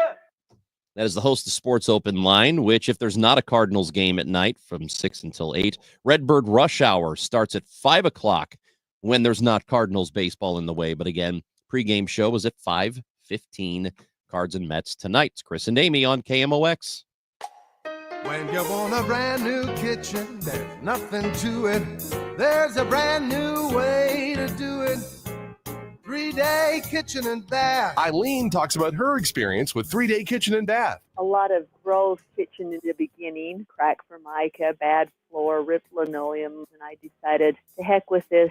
I want it done. And I found an ad from 3-Day Kitchen and Bath. I called him. Dave brought all of his stuff. We talked about what I wanted. I chose the materials. It was very easy. He came in, he did what he said. They did it in the time frame that they said, at the cost that they said. His crew was delightful. We came home, everything had been cleaned up. I would say people are silly not to do 3-Day Kitchen and Bath. I just love it. It's just like I moved into a new home. It's about time. 3 days or less at 3-Day Kitchen and Bath. ZipRecruiter is the place. ZipRecruiter is the place for talented teachers, savvy software developers, and master mixologists. ZipRecruiter is the place where you meet all these people and more. That's because ZipRecruiter is the place for job seekers who are looking for new opportunities. In fact, ZipRecruiter helps 10 million people with their job search every day, so you can find the right candidates right away. It's no wonder that ZipRecruiter is the place for skilled skydiving instructors, accomplished airbrush artists, and proficient pediatricians. But if you're not using ZipRecruiter to hire, you're missing out. ZipRecruiter is the place that's so confident it can make your hiring easier that it lets you try it for free at ZipRecruiter.com/free. So if you want the right candidates for all your roles, ZipRecruiter is the place to go. Try it for free at ZipRecruiter.com/free. That's ZipRecruiter.com/free. Never miss out on great candidates with ZipRecruiter. Herman's Hermits, starring Peter Noon. Something tells me I'm into something good. And the Lovin' Spoonful. Do you believe in magic? Saturday, October 25th at the Family Arena with the Hollies' greatest hits, starring Terry Sylvester. Get tickets now at the Carroll House Furniture box office, located at the Family Arena or Ticketmaster. Herman's Hermits, starring Peter Noon and the Lovin' Spoonful. Get ready for BTO live in concert. Bachman Turner Overdrive with special guests Zebra and Aldo Nova. Roll on down the Highway 2025 tour. Saturday, August 30th, the Family Arena. A night of vintage BTO. Tickets on sale now at the Carroll House Furniture box office, located at the Family Arena or Ticketmaster. Don't miss Bachman Turner Overdrive. Spring is here. Time to have your valuable trees inspected by Gamma Tree to enhance the beauty and safety of your trees. I'm Tim Gamma. I'm Tom Gamma. Don't trust your trees to just anyone. Call the pros at Gamma Tree. Now in our 71st year. Our talented staff of certified arborists can survey your trees to determine their needs, whether pruning, fertilizing, pest control, or removals at the highest level of professionalism. Knowledge and quality are hallmarks of our reputation. Call Gamma Tree today or visit us at gammatree.com. Your trees deserve the best care. Did you hear? A recent stash of $10 gold Liberty coins from the 1800s has been found. These gorgeous gold coins are as bright and shiny as the day they were struck in the late 1800s, and less than 200 of these gold coins are available. Coin experts are calling this gold find an incredible opportunity. Call 1-800-969-0686 and you are guaranteed a $10 gold Liberty coin minted by the U.S. Mint in the 1800s. But with extremely limited availability, you must call now. These gold Liberty coins from the 1800s are still in uncirculated condition. That is history you can hold in your hand. To learn more, call 1-800-969-0686. Call now and you'll receive a free American Coin Collector's Bonus Package, a $40 value, free with every order. Call 1-800-969-0686 now to secure your $10 gold Liberty coins dated from the 1800s before they sell out. That's 1-800-969-0686. 1041 FM KMOX, the voice of St. Louis. Stronger than ever.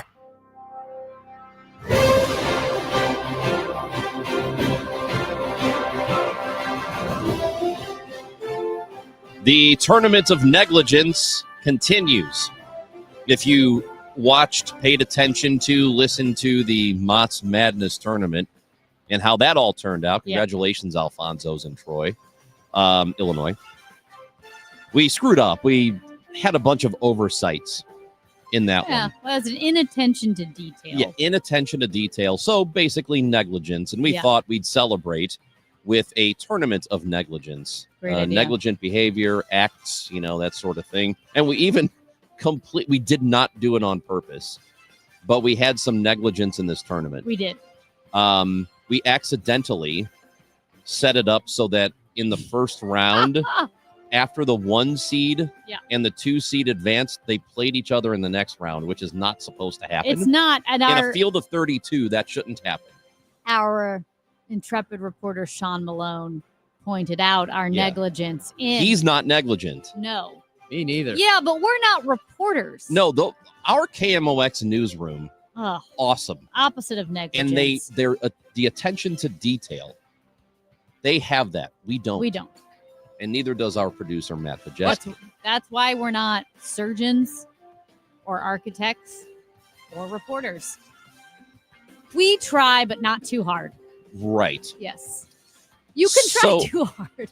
I agree with you. I think you can try too hard sometimes. You got to be natural. And being natural means, you know what? Sometimes you're going to be negligent. So we are down to now our final 4 in the tournament of negligence after the Elite 8 matchups of this one. For example, the 1 seed is Forgetting Your Child is in the car. Is a 1 seed, and it has been steamrolling everything. It really has. Forgetting Your Child in the car easily beat No Car Insurance, not having car insurance. So Forgetting Your Child is in the car, has advanced to the next round, to the final 4. It will take on Forgetting Your Birth Control, which defeated the 11 seed Taking Nursing Classes While You're the Circuit Attorney of a Major City. Wow. Yeah. Those were really 2 heavyweights: birth control and nursing classes as the circuit attorney. And Forgetting Your Birth Control won by 2/3. Like, I mean, it was it was a 3-1 vote, 2-1 vote. Also, I should also say here, this next matchup of Forgetting the Birth Control and Forgetting Your Child, if you don't forget one, you don't have to worry about the other. I mean, think about it. There you go.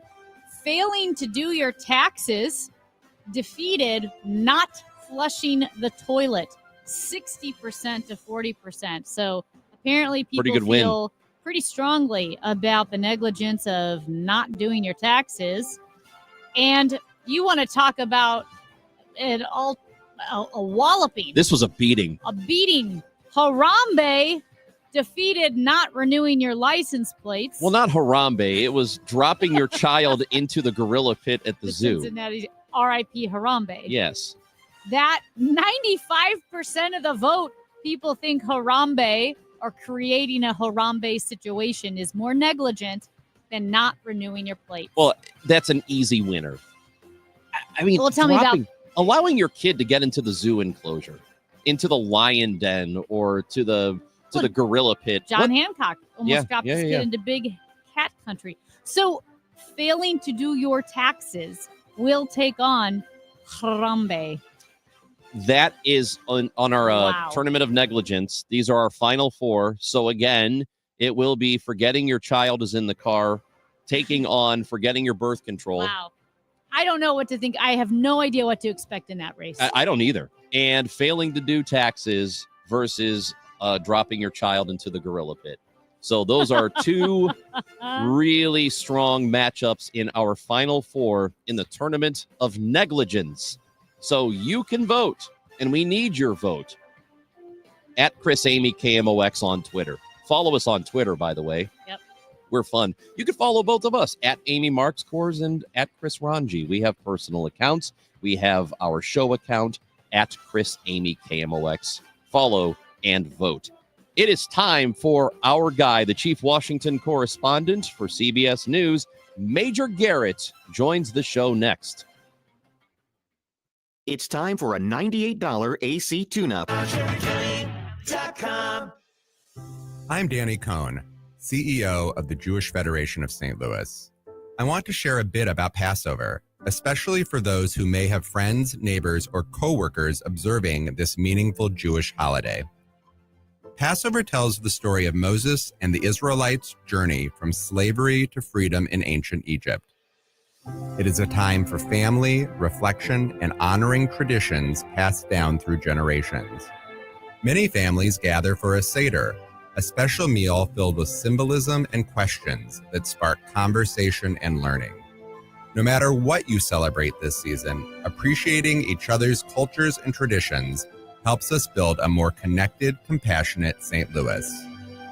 So from our Jewish community to yours, Happy Easter, Ramadan Mubarak, and Chag Pesach Sameach. Happy Passover. If you need a new garage door, this could be your lucky day. Entries are now open for the $5,000 sweepstakes at Overhead Door Company of St. Louis. The winner will be chosen at random to receive $5,000 towards new garage doors, openers, or front entry doors of their choice. Deadline to enter is the end of the month to win the $5,000 sweepstakes with Overhead Door Company of St. Louis. Enter now at overheaddoorsstlouis.com. You can't win if you don't enter at overheaddoorsstlouis.com. Currently, it is 56 degrees downtown in St. Louis, and I know there were some morning showers, but the sun is starting to peek out here. The high today, 77 degrees, and that rain really should go away by the afternoon. It'll be mostly cloudy, but the rain should be done. Tomorrow, mainly dry and warm with increasing clouds. Watch for a severe thunderstorm, possibly by late afternoon and into the evening. A high of 84 degrees. Saturday, more rain with a high of 65. Weather sponsored by Gloria Lou with Your Home Sold Guaranteed Realty. Planning to sell your home? Work with the very best. Gloria Lou with Your Home Sold Guaranteed Realty will guarantee to sell your home at your price, or she will buy it. Visit GloriaHasTheBuyers.com. Hi, Stacy with Fairwinds Rivers Edge Senior Living in St. Charles. Are you a senior seeking a fun retirement? Do you want less work and more play? Do you want to enjoy great food that you don't have to cook? Then I know. Stop what you're doing right now and call Fairwinds. Set up a time to visit and have a meal. Meet some of our awesome residents. Check us out online at fairwindsriversedge.com. We hope to talk with you soon. Hi, I'm Rob. As a farmer in Illinois, I am proud to use high-quality biodiesel blends made from soybeans in my vehicles and farm equipment. My blends are tested, and cold flow is better than renewable diesel at half the price. Soybean biodiesel blends are reliable, delivering performance that we can trust and to help our farms' bottom lines. Find out more at illinoissoy.org/farmer-resources. Paid for by the Illinois Soybean Checkoff Program. When you're trying to find quality candidates, all the searching, screening, and interviewing can become a job itself. You need Indeed, the all-in-one platform that makes it easy to interview, screen, and hire quality people. Visit Indeed.com/credit. Need a lawyer? Onder wins. Call Onder Law at 314-9-million. That's 314-9 all zeros. Or go to onderwins.com. The choice of a lawyer is an important decision and should not be based solely on advertisements. Today, the Cards, the Mets, and Total Access 515. Cardinals Radio, 104.1 FM, KMOX. It's Major News with Major Garrett, our weekly conversation with CBS's chief Washington correspondent. Major is also the host of America Decides on CBS News 24/7, and we are joined by Major Garrett this morning. We talked to him just after 10:30 every Thursday. Major, what's up? How is everybody in St. Louis? Hey, we're doing okay. Yeah. Good. It's cold and rainy. Yeah, and we'll just get to right it because I know you're going to ask. Very soon is the answer. Very soon is the answer. Okay. And so this is about, you want to tell people what it's about? It's about the new name, the new format, and the rebirth of America Decides into something that, for those on KMOX who knew what I used to do on KMOX, will be very, very familiar. Oh. Well, we get a lot of emails. And text messages. I'm not even joking, Yeah. Major. You're laughing, but you are a hit. This guy is a hit. Where's the takeout podcast? Well, he's got more news coming. You're just gonna have to hang tight. Very soon. Very soon. So, Major, the president. Matter of fact, the furniture arrives in a week and a half. There's furniture? He was waiting for the couch, remember, Ranj? That's why the delay. Yeah. You can't have him sitting on the floor. So we know, here's what we do. There is a couch involved. There is a couch involved. Listen, you can't have a couch. Wait, I thought we did. No, I thought you were waiting. Look. Though many of us in the nation's capital could use some therapy, this is not a therapy show, so there will not be a couch. What if Major was like the new Dr. Phil? I want every one of your interviews from now on to start with, so how do you feel? How do you feel about this? If you could do that. There's not a couch involved. Well, this is breaking news. I thought there was. Anyway. So Major, the chair of the Fed, Jerome Powell, yesterday was talking about tariffs and basically said that this is going to drive us toward a recession. Unemployment is likely going to go up, and with that, the stock market did not react well.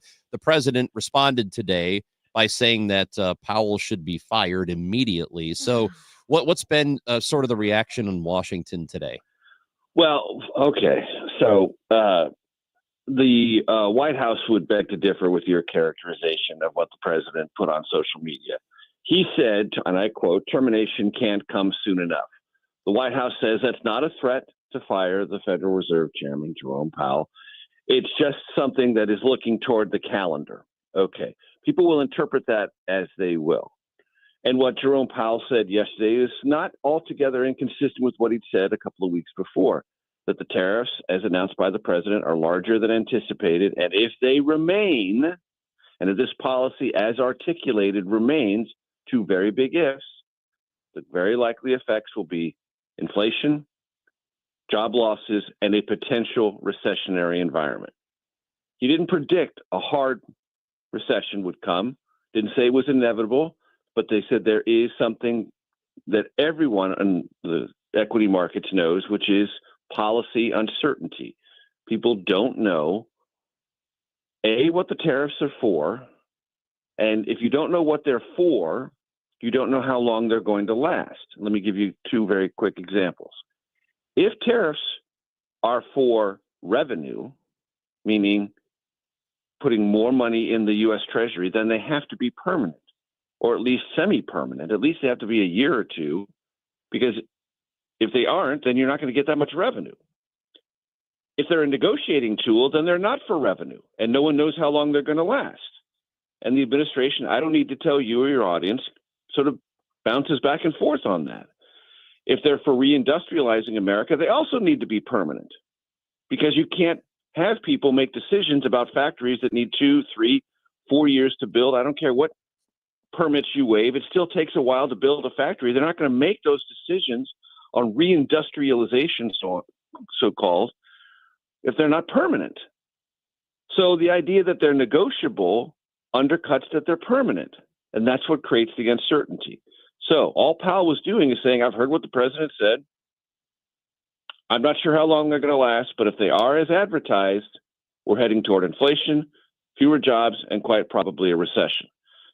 Now, what President Trump, and this is why this matters, termination can't come fast enough.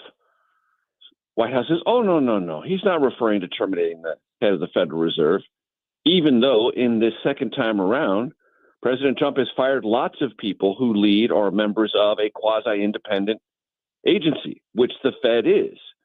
So if he thinks he's empowered to fire all these other people, why wouldn't you assume he thinks he's powerful enough to fire the Federal Reserve Chairman? That's why comments like that really rattle people. They're uncertain what he actually means and what his intentions truly are. That's why Washington and stock market is paying very close attention to this, and also why the White House very hurriedly went out through senior officials to tell CNBC, Bloomberg, and Fox Business and everyone else, oh, no, he didn't mean that.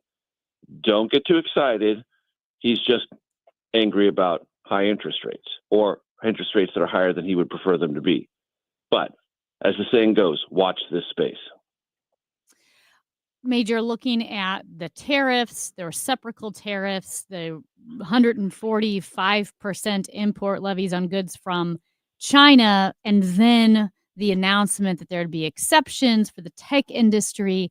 In addition to the confusion, how concerned are you that what will happen is some of the exemptions that get carved out also happen to be major donors to the Trump campaign, where it looks like cronyism? It's a serious issue, and I remember the days, I'm sure you do as well, when Sarah Palin went all over the country railing against crony capitalism. I remember those days. I was alive back then. It was only like 8 or 9 years ago.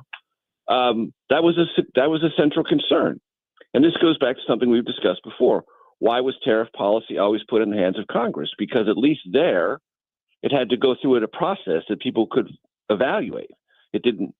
That power to either impose or reduce or erase a tariff wasn't in the hands of one person. Now, the president has claimed that power under emergency economic powers given to a president. But again, I ask the question, if it's an economic emergency, how can you pause it? We had this conversation last week, and this is central to this power the president is wielding. If it's an economic emergency, how do you pause it? Under what authority and under what credible means do you communicate to the country that this emergency is so dire, you alone have the power to execute this policy? Oh, but never mind, it's paused because I'm going to do something else. That's why this power to tax, which a tariff is, remember, a tariff is a tax, and the power to tax was placed in the hands of Congress intentionally by the founding fathers, and it's very high in the Constitution. One of the first things you learn in civics class when you're in junior high school, all tax policy originates in the House of Representatives. Why? Because that's what the Constitution says. When you operate outside of that, you invite all sorts of scrutiny. And one of the things that are being scrutinized is who benefits from exemptions or pauses or things being canceled. Well, it might be people who are very close to the president or who are trying to get close to the president. And that's playing out in full public view. Major, this situation with Abrego Garcia, who was deported to El Salvador, even though the Justice Department said he probably should not have been, and then the Supreme Court said he should be brought back, essentially is what they said, or that the government had to facilitate it.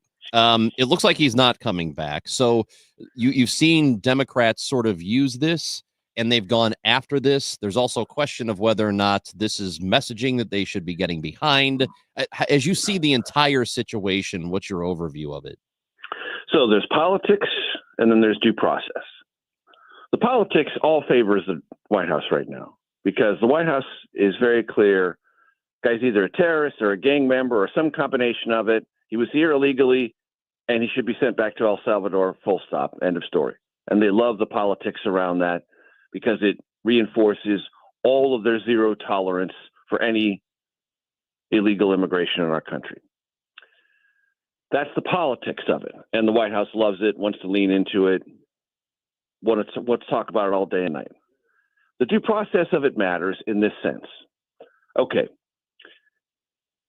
The administration says Gilmar Abrego Garcia is first either at first it said through the Vice President of the United States he was a convicted gang member. That was a lie, a full-out lie.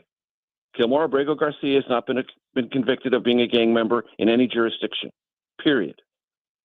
Then they said, well, he's probably a gang member because somebody said so in an immigration hearing. That somebody was an anonymous source that said he might be a member of MS-13. Okay, that's pretty thin gruel when it comes to evidence of gang membership.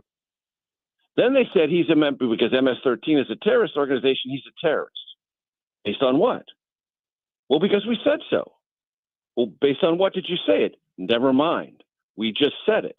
Would you have any evidence? Well, we might, but we're not going to share it with you because we're going to enlist the State Secret Act because it deals with foreign policy and internal information related to terrorism. So we're not obligated to tell you what it is.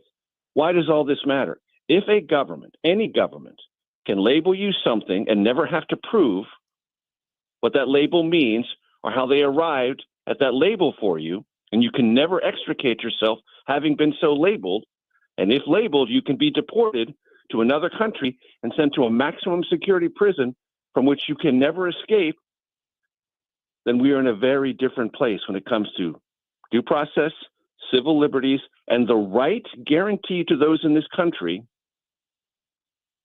to at least question a label applied to you that has legal consequences.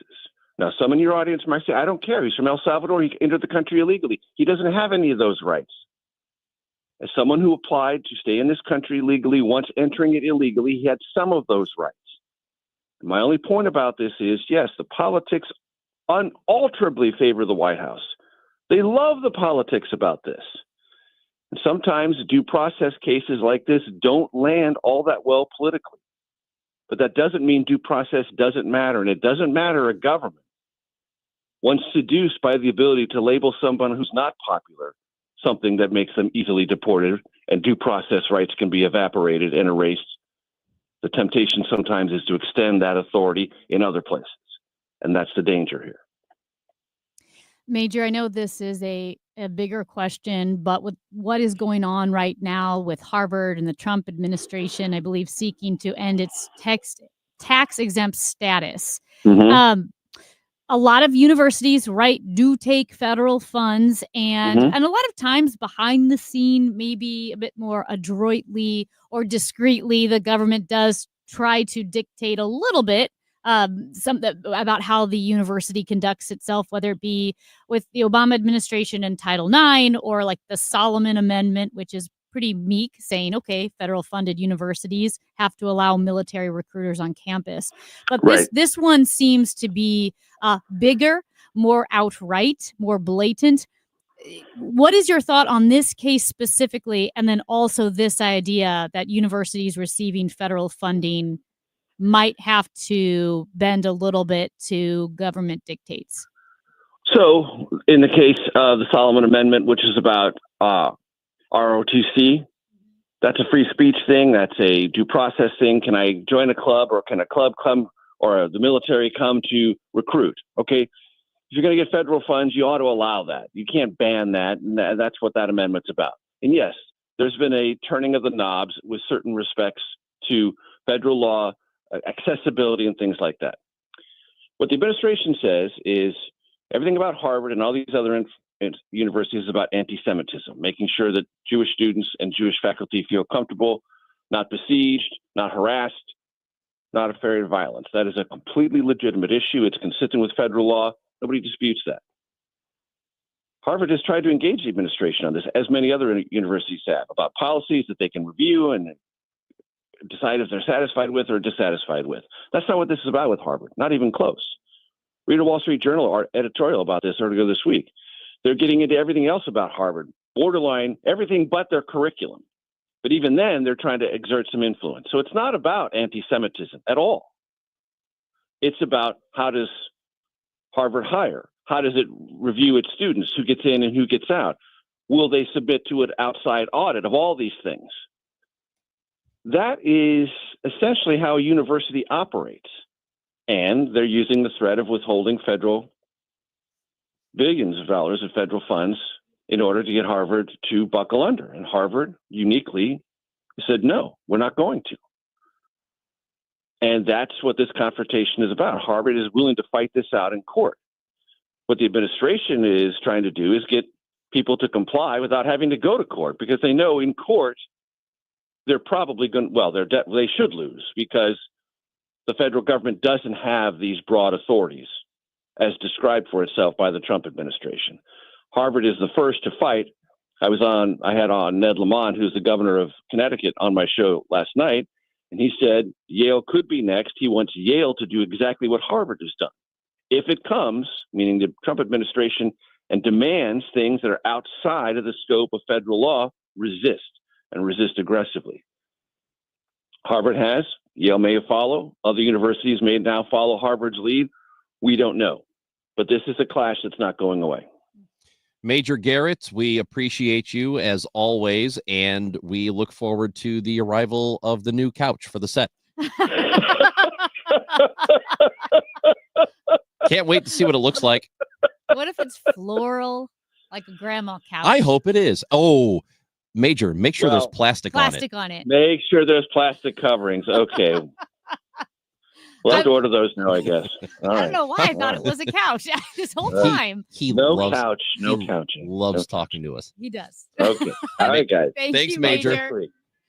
Chief Washington correspondent for CBS News. Right now, the show is called America Decides on CBS News 24/7, and there are some changes coming. We are looking forward to those. It's the Chris and Amy Show, 104.1 FM KMOX. Many of you know that my inspiration for becoming an accident attorney was my brother Tim, who was rendered a quadriplegic at age 18. I didn't know what a personal injury lawyer was or what they did, but I soon did. Tim was treated terribly by the insurance company, and I became enraged. It was a constant delay and deny. I'm John Morgan of Morgan & Morgan. Tim later worked with me for 27 years. Last year, my hero died at age 65. You can see my eulogy for him by visiting mybrothertim.com. He was one hell of a man. Because of Tim, together we built the largest injury firm in the world, and our clients are treated the way I would want my family to be treated. At Morgan & Morgan, nobody is a nobody and everybody is a somebody. If you need our help, visit forthepeople.com on your phone or computer. See you soon, Tim. Morgan & Morgan, forthepeople.com. Injured? Dial Pound Law or visit forthepeople.com for an office near you. Make reservations for the 2025 Women of Achievement Luncheon, presented by KMOX. This award luncheon takes place Tuesday, May 13th at the Ritz-Carlton, St. Louis, and celebrates 10 outstanding volunteers from across the St. Louis metropolitan region. Doors open at 11:15. The luncheon runs until 1:30. Reservations are $60 per person.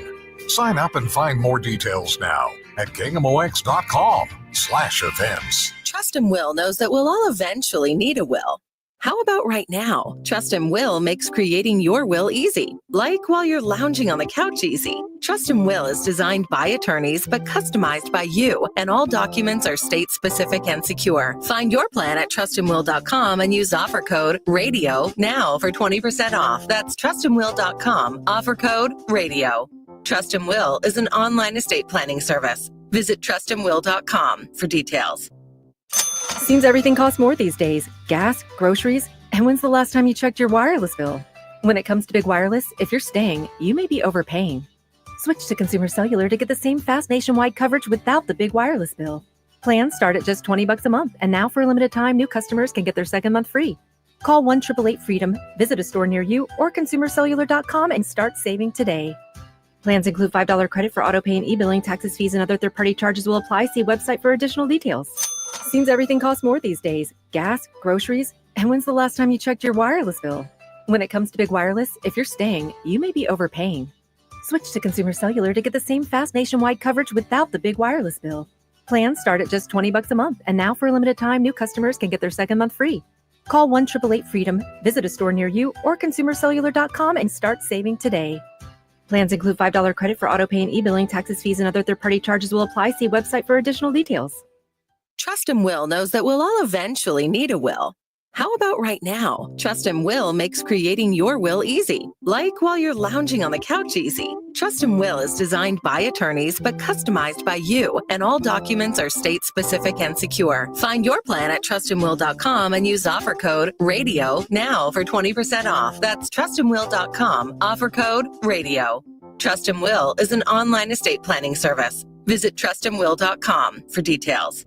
There's an old joke about Uncle Sam's new tax short form. The first line says, "How much did you make?" The next line says, "Send it in." Really, not that funny, but that's what a lot of people do in retirement. They take money out of their 401k or IRA and end up sending it in when they pay taxes. Steve All of the All Financial Group invites you to take their tax challenge. What if your current plan included thousands of dollars in unnecessary taxes and fees, or maybe higher Medicare premiums or a lower Social Security check? What if the savings you realized could allow you to retire early?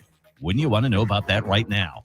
Take the All Financial Group Tax Challenge and find out. There's no charge. Call Steve today at 636-230-8824. That's 636-230-8824 or online at yourmoneymattersstl.com. Investment advisory products and services made available through Impact Partnership Wealth, LLC, IPW, a registered investment advisor. Insurance and annuities offered through Steve All, NPN number 153-07419. The Chris and Amy Show on 104.1 FM, KMOX.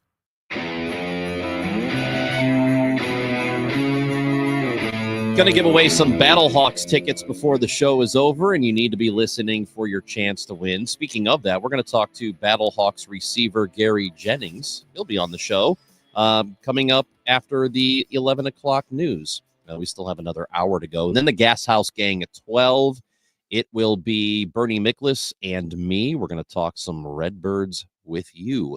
Cardinals just won a series against Houston, and now they will play the Mets starting tonight. So I was looking at STLtoday.com before the show started, and I saw this headline, and it's a review of a restaurant from Ian Frobe. Yep. Longtime food critic for the Post-Dispatch. And I just thought this headline was very funny. I can testify to this because he laughed out loud in his dark little corner. Okay. Maybe it's not as funny as I think it is, but I think it's pretty good. So the headline is about a place called High Bar in Clayton. It says, High Bar in Clayton clears the low expectations for St. Louis hotel restaurants. It's like he's saying that every hotel restaurant in the entire area sucks. Yeah, it's so super High Bar is snarky. better than that. That's really funny to me. High Bar in Clayton clears the low expectations for St. Louis hotel restaurants. And I think, to me, what drives it home is that he specifies it's St. Louis hotel restaurant. I know. It's so fun. And then he goes on to say, he's talking about this steak frites, which I love steak frites. And he's talking about it. And he said, you could look up basically saying you could look up the photo on their website. However, you find out that the photo is a stock photo that he says, quote, you can find the exact same photograph accompanying such online articles as, what food should I avoid if I have type 2 diabetes? Like, I don't think he's trying to torch this place. And High Bar is at the AC Hotel in Clayton. I don't think he's trying to torch it, but it came off that way. It was pretty funny. Well, I mean, the first line, I needed a good laugh. That's how he starts his. Listen, if you're the owner of a restaurant, you don't want the food critic to start his profile of your restaurant with, I need a good laugh. I needed a good laugh. Not a rueful, borderline nihilistic chuckle. Those remain cheap and plentiful, free from inflation and tariffs. Our hotel, and I don't eat at hotels in St. Louis. I just haven't. Are they bad? Are the restaurants bad? Generally? I don't know. I'm always surprised when someone picks a hotel restaurant because I feel like, is that a real restaurant? But there is a restaurant, think it's the Hyatt place in Chesterfield, like Stony Creek or Okay. something, that I think is supposed to be pretty good. I have no idea. I don't Maybe know. I should eat at more hotel restaurants, and I'll report back to you. You get too full, you can just get a room and go upstairs and go to bed. Battlehawks play coming up here on Saturday against Michigan. We're going to talk to Battlehawks receiver Gary Jennings on KMOX. Farming's hard. To feed the world, farmers have to work the land, brave the elements, and fight the battle against weeds. Weeds reduce crop yields, so prices go up and everybody gets less to eat. But 50 years ago, farmers got a new tool to fight weeds, glyphosate. It kills weeds while protecting the harvest. Time and again, it has been approved by the EPA and by leading regulatory bodies around the world. It helps enable practices that reduce erosion and keep soil healthy, which is good for the earth. Farming's hard, but it's a little easier with glyphosate. Learn more at go.bayer.com/glyphosate, paid for by Bayer. Hi, Mia here at the winnings desk of the Missouri Lottery. So, I wanted to write a thank you note for every dollar Missouri Lottery players have given to Missouri and education, but that would be 8.4 billion notes. So, to save a little time and a whole lot of paper, here's just one. Dear every single lottery player in Missouri, thank you for helping us give $8.4 billion to Missouri and education. Sorry, my trumpet's in the shop. The Missouri Lottery. Winners welcome and play responsibly. Did you hear? A recent stash of $10 gold Liberty coins from the 1800s has been found. These gorgeous gold coins are as bright and shiny as the day they were struck in the late 1800s. And less than 200 of these gold coins are available. Coin experts are calling this gold find an incredible opportunity. Call 1-800-969-0686 and you are guaranteed a $10 gold Liberty coin minted by the U.S. Mint in the 1800s. But with extremely limited availability, you must call now. These gold Liberty coins from the 1800s are still in uncirculated condition. That is history you can hold in your hand. To learn more, call 1-800-969-0686. Call now and you'll receive a free American Coin Collector's Bonus Package, a $40 value, free with every order. Call 1-800-969-0686 now to secure your $10 gold Liberty coins dated from the 1800s before they sell out. That's 1-800-969-0686. The trusted voice of St. Louis. KMOX AM St. Louis. KMOX FM Hazelwood. Always live on the free Odyssey app. From the very first phone call till they wipe down your brand new bathroom, it's going to be nothing but courtesy, professionalism with Michael's Baths. Hey guys, Dave Glover here with my friends at Michael's Baths. So they are completely local. They only do bathroom remodeling. They're sort of like Bath Fitter and 3-Day Kitchen and Bath and Jacuzzi, except they're 30 to 50% less than they are. They have total professional craftspeople who are putting in your bathrooms. If you are a veteran, you can get one for absolutely free. 636-775-0800 or michaelsbaths.com. The easiest way to park on game day is to park with iParkit. iParkit has the best game day parking garages in St. Louis. iParkit has 2 convenient garages on Clark Avenue, located right next door on either side of the ballpark. The iParkit game day garages have multiple entry and exits to accommodate all fans, no matter where you're coming from or headed to after the game. Download the iParkit app and drive in and out using only your license plate.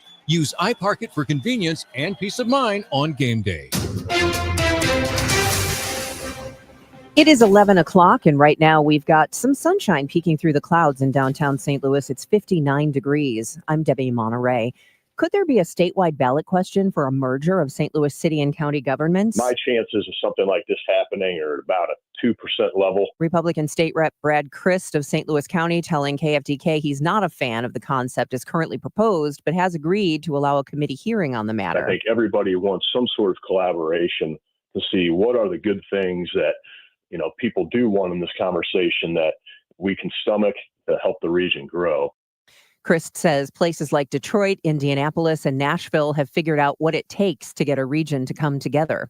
The lights are slowly coming back on as crews work to restore power after a blackout in Puerto Rico that left 1.4 million people in the dark and 328,000 with no running water. Luma, the utility here, says that within 48 hours, they hope to have 90% of customers with their power restored. We're heading into the busy Easter weekend, which is a big deal here in this largely Catholic island. That's CBS's Manuel Bojorquez reporting from San Juan. The Missouri Legislative Black Caucus speaking out against recent action in the legislature. KC Democratic Rep Mark Sharp voicing the caucus's opposition to House Bill 328, which would allow any permit-holding gun owner to lawfully carry a firearm on public buses. But this is not a public safety bill. This is a bill about convenience. And right now, places like Kansas City and St. Louis, we have far too much gun violence. And people in this very caucus have suffered gun violence in their families. The bill, which passed the House in April 1st, would also lower the concealed carry permit age from 19 to 18 and streamline the application and renewal process, including allowing active duty military to renew by mail. A Metro East movie theater is changing its policy on the Minecraft movie following a viral TikTok trend. That trend involves crowds throwing food, even bringing in live chickens, hoping their video goes viral. RMC Theater in Waterloo announced on Facebook that it is now considering Minecraft an R-rated movie, even though it is rated PG. The weather is sponsored for you by the Penn Mutual Life Insurance Company. After some rain and a thunderstorm through late morning, this afternoon will be partly sunny, windy and warmer with a high of 77. Partly cloudy, breezy, and quite mild tonight, though just 66. I'm AccuWeather meteorologist Joe Lundberg on 104.1 FM KMOX. PennMutualLife.com/STL. Are you considering life insurance? Penn Mutual's accelerated client experience makes applying for life insurance fast and easy. Ask your independent advisor or go to PennMutual.com/STL. It is 59 degrees and cloudy at 11:03. I'm Debbie Monterey, KMOX News. Chris Ranji, Amy Marks Kors. The Chris and Amy Show on 104.1 FM, KMOX. Sterling Hofrichter from Syracuse will punt. Oh, it's a fake and it's going to work! Gary Jennings into the open field. Gary Jennings, the full race, gets a block. Jennings, did he get it? Hey, that was the 2023 XFL play of the year, and it was a pass caught from the punter to our next guest. It is St. Louis Battlehawks wide receiver Gary Jennings joining the show on KMOX. Gary, how you doing? Hey, how are we doing, guys? How are we doing? We're doing great here. We're loving Battlehawks season because it is underway, and the team will play against Michigan. It'll be at 6 o'clock. And one thing that we have noticed in the time the Battlehawks have been here, and this is your second stint with the team, you've been here before, that it's just a lot of fun. It is so much fun in that building. It is for fans. Does it feel that way to players too? 100%. You know, this is it's an ecosystem that's really it's built on brotherhood. It has a lot of like a college feel to it. We're around each other a lot. We're able to get to know each other on a deeper level, and really it's just all about ball. It's all about ball and the relationships that we make. So it's so much fun. You know, Gary, I'm glad you brought that up, that you said it's kind of like a college feel. I was going to ask, what is the vibe of the league, of the team, compared to, say, college football versus the NFL? Obviously a different setup where the UFL is in Texas, and then when you have home games, you go to your respective cities. How does that affect the feel of the league? Well, our coaches definitely hold us to a professional standard. With the setup, with how much we're around each other, usually in the NFL, it's more so, you know, you're around the building, you may hang around your core group of guys outside of ball, kind of maybe not as often, but here we're around each other for hours on end throughout the day, and I think that just brings us so much closer and allows us to be able to communicate, and it just forms those relationships so much better even after the season is over with. So I think it's something that's very special about this league. Yeah, and you've been with professional teams like NFL teams. You know, you were with the Seahawks and the Dolphins, and you kind of been around all over. I know it's a different product and a different vibe, but just how different is UFL? It's a grind. It's a grind for sure. You could say from there's just different levels to things from as far as what's the word? Just from different standpoints, like in the NFL, from like in NFL we have like with different scheduling, we have different training tables, but I think the main thing to take away from all of it is that we take advantage, and we all know people that have been in the league are just truly grateful for the opportunities and things that we have here at this current point in time. So I think that's the main thing to take away from it. I said earlier the Battlehawks play against the Panthers on Saturday at 6. It's actually Arlington. They will play Arlington at 11:30. I'm sure I confused Gary because he said, "Wait a minute, game's later than I thought." I thought you were talking about our next home game or something. No. Sorry, Gary. You have to be there. The game's at 11:30. What is it like in terms of preparation, scouting another team? Going through film and that sort of thing. Is it similar to the NFL? Is it a little bit less intense, or how is it? Well, as a professional, you should approach the game. We all have standards for ourselves, and our coaches hold us, like I said, to a high standard as well. A lot of them have, numerous years of NFL experience, so we hold ourselves to that standard, and they definitely hold ourselves to that standard. So, as far as preparation goes, they're treating it like it is an NFL game, and we're treating that as such as well. So I guess the main thing the discrepancies or the differences between the NFL and UFL is sometimes there's a lot of turnover with the UFL, but generally speaking, the concepts and personnel are pretty similar. Gary, growing up, was it always football for you? Did you have other sports that you played or, equally loved? Oh, well, I played basketball growing up. I was a big Miami Heat fan. Mm-hmm. Growing up in those Dwayne Wade. Oh yeah. Those LeBron days. My favorite player. Yeah, LeBron days. Even before then, I was a real Heat fan. I wasn't. Okay. Not a you weren't a big three. Here come these I wasn't guys. A big three. I was there before the big three for sure. Is that what you have to tell people? Like, hey, I was there when they weren't, that. Right. People think, you were just following. No, I was there since the beginning. So yeah, I was a big basketball guy growing up. I did a little bit of track. I could always run. Mm-hmm. But I was big on basketball, big on football, and those were my main two. When did you decide that you wanted to play football in college? I would say that goal got pretty narrow, probably around my 8th grade year, 8th grade going into high school. Okay.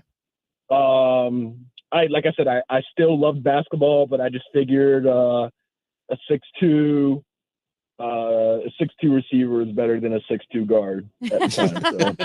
That's probably very true. Yeah. So just using my brain in that capacity definitely helped shape that out. Unless you can shoot. I mean, if you can right? shoot, you gotta shoot the lights out. Yeah, you definitely gotta shoot the lights out. You gotta be Steph if you're 6'2" and you want to play. Yeah, there you go. Well, even the track skills, though, I'm trying to remember who it was. Akeem Haynes. He was like an Olympian in the 400-meter dash and a punt returner because he had that speed. Did you ever think of going that route? Did you stay with track very long? Because the speed in the NFL, the speed in football in general, really does kind of compare to those track sprinters. Yeah, I do know track speed is different. There's a lot of football players that can run track, but track speed is different. Yeah. In that same breath, I remember growing up, a lot of the track coaches, they would say there was a football player, Jeff Demps, out of Florida. They're like, he's this guy. He's a really fast guy on track. Like you can do the same thing, in that sense. So yeah, I mean, they both do. They help with running form and they translate. Those guys are moving out there though on track, like really moving. Yeah, it's funny. We're talking about your football career and getting to that point and just seeing how many different NFL teams that you were with, and sometimes pretty briefly you were with them. The Seahawks, Dolphins, Ravens, Bills, Colts, Chiefs. You've been with all these teams, and it says to me that you're just somebody who absolutely loves football, that you have worked and you have had all of these opportunities and continue to seek them out. Yeah, I pride my journey on being resilient, and I've learned so many different lessons. I've met so many people, and I am so much better of a person overall, like in my craft, how I carry myself, my diet, my faith. I'm just so much better for it through all the doors that I've walked in and out of. So through that, I'm really just thankful for each and every opportunity, and it can be a blur at times too. All of those, I don't even. It's crazy. It is kind of crazy, but I really sometimes don't even remember. Like, dang, like I was like my brother or my brothers and family. They gotta remind me sometimes. Like, oh, like yeah, you were there for like a little bit, but I it's crazy. That's but awesome. I'm truly thankful for each and every single lesson that I learned along the way, and I wouldn't trade it for anything. It is kind of amazing though to be able to be like, have somebody remind you that you were with the Colts and you go, oh yeah, I was with the Colts. I was with the Colts for a little bit. Yeah, and they'll say, like, Gary, don't do that to me. Like, come on, you remember this, right? That's awesome. Have you had many friends and family members be able to go to any Battlehawks games at the Dome? Yes, I've had my parents and my siblings. They're all, well, I'm the youngest, so they've definitely shown up to games at the Dome, and then they love it. They love it. Yeah. Sure. So they do they get in with the rowdies? There are a lot of rowdies at those games. They're my mom is probably the lead rowdy. That's awesome. She's spraying beer everywhere. Yeah, every time. Everywhere. I don't know about the beer, but she's definitely screaming, stomping, all the above. I like to think that she's getting people riled up. Like she's causing the instigator, causing the trouble. I like that. Well, if she's listening right now, I'd say she want me to say she's keeping the peace. But okay, she's not starting anything. I'll stay on that good. So yeah, let's not start anything there. But I bet she is telling everybody around her that you are her son. Oh yeah, that's my kid down there. Definitely can tell that. My parents, they're my number one supporters. I love them very much. So last thing, the UFL has announced again that the championship game is going to be here in St. Louis because the attendance is the best in the league by a pretty wide margin. So do you feel extra pressure to now make sure the Battlehawks get to the championship game? There's no pressure. It's just what we're going to do. Okay. There's no pressure. It's just what, and I know that, they say not to do call-outs, but that's just what is going to happen. It's set up for that. So, we're taking things week by week, but, we can't wait to be in that championship game. And I know once we get to that championship game, that thing's going to be packed full. So I can't wait for it. Really. All right. I love that confidence. We need to hear it. Okay. So this is actually the last thing. We're going to give away a couple of Battlehawks tickets to a listener. And you have to give us a number between 1 and 15, and that's the number caller who wins the ticket. So what's the number? Come on, I'm number 12. We got to go with number 12. Number There you go. 12. I knew he was going to say that. 12th caller to the contest line at 955-1120 gets a pair of tickets to see the Battlehawks at any point during the regular season. Gary Jennings, we really appreciate it. We wish you the best of luck. We have a lot of fun watching the games, and it's good to know that you are having a great time playing here in St. Louis. So thank you very much for talking to us today. Thanks, Chris and Amy. Appreciate you guys. Hope to see you guys soon. Battlehawks wide receiver Gary Jennings with us here on KMOX. And again, they play at 11:30 against Arlington, and that game is on Saturday. Good stuff. Man, that's a great... See, I'm glad it's an 11:30 game. You watch that game, then Blues hockey. Oh, yeah. What time do the Cardinals play Saturday? I think it's a 6 o'clock. Okay. Well, you can listen to the Cardinals on KMOX. Watch the Blues game after you watch the Battlehawks. 3:05. 3:05. I lied. 3 o'clock game against the Mets. This is awesome. You could just stack them right on top of each other. You really could. Battlehawks Battlehawks Cardinals, at 11:30. Cardinals at 3 o'clock. Blues at 5. Wow. What a day. Hot dog. So, yeah, we're looking for caller 12 to 314-955-1120. Best of luck to all of you trying to win tickets. If you don't win, which you probably won't, don't worry. You'll have another chance tomorrow on the Chris and Amy Show, 104.1 FM KMOX.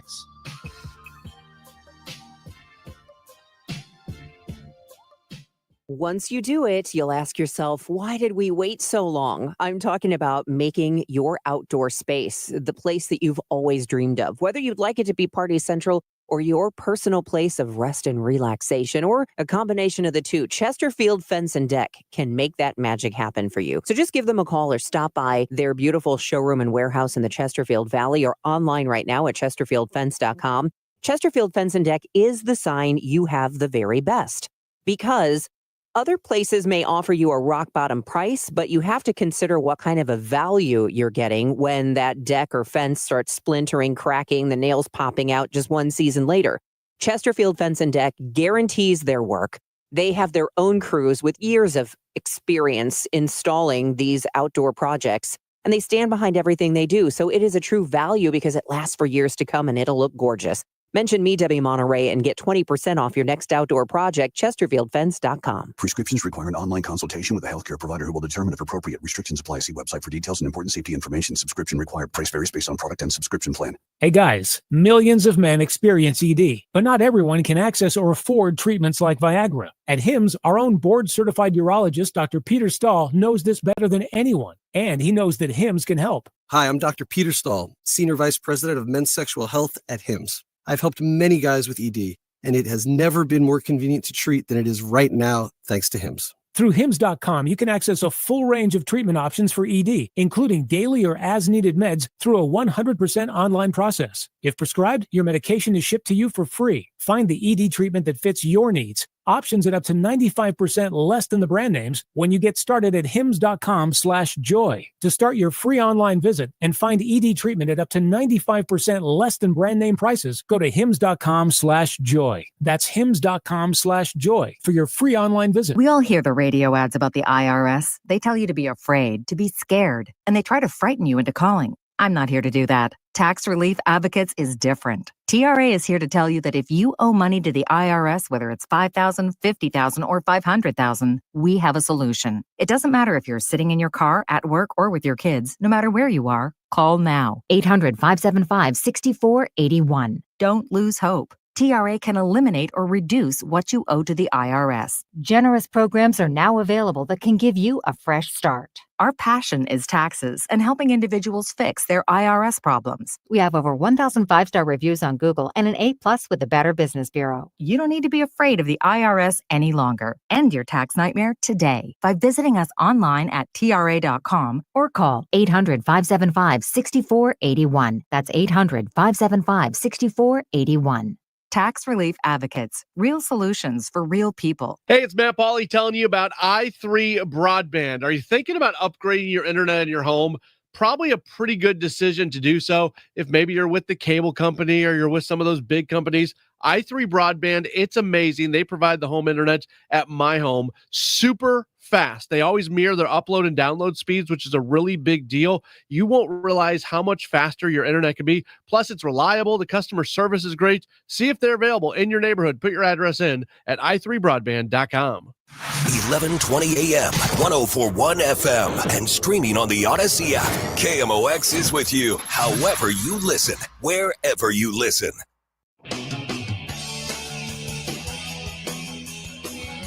Well, Ron, we talked about ladies in space. the space ladies. Ladies in space.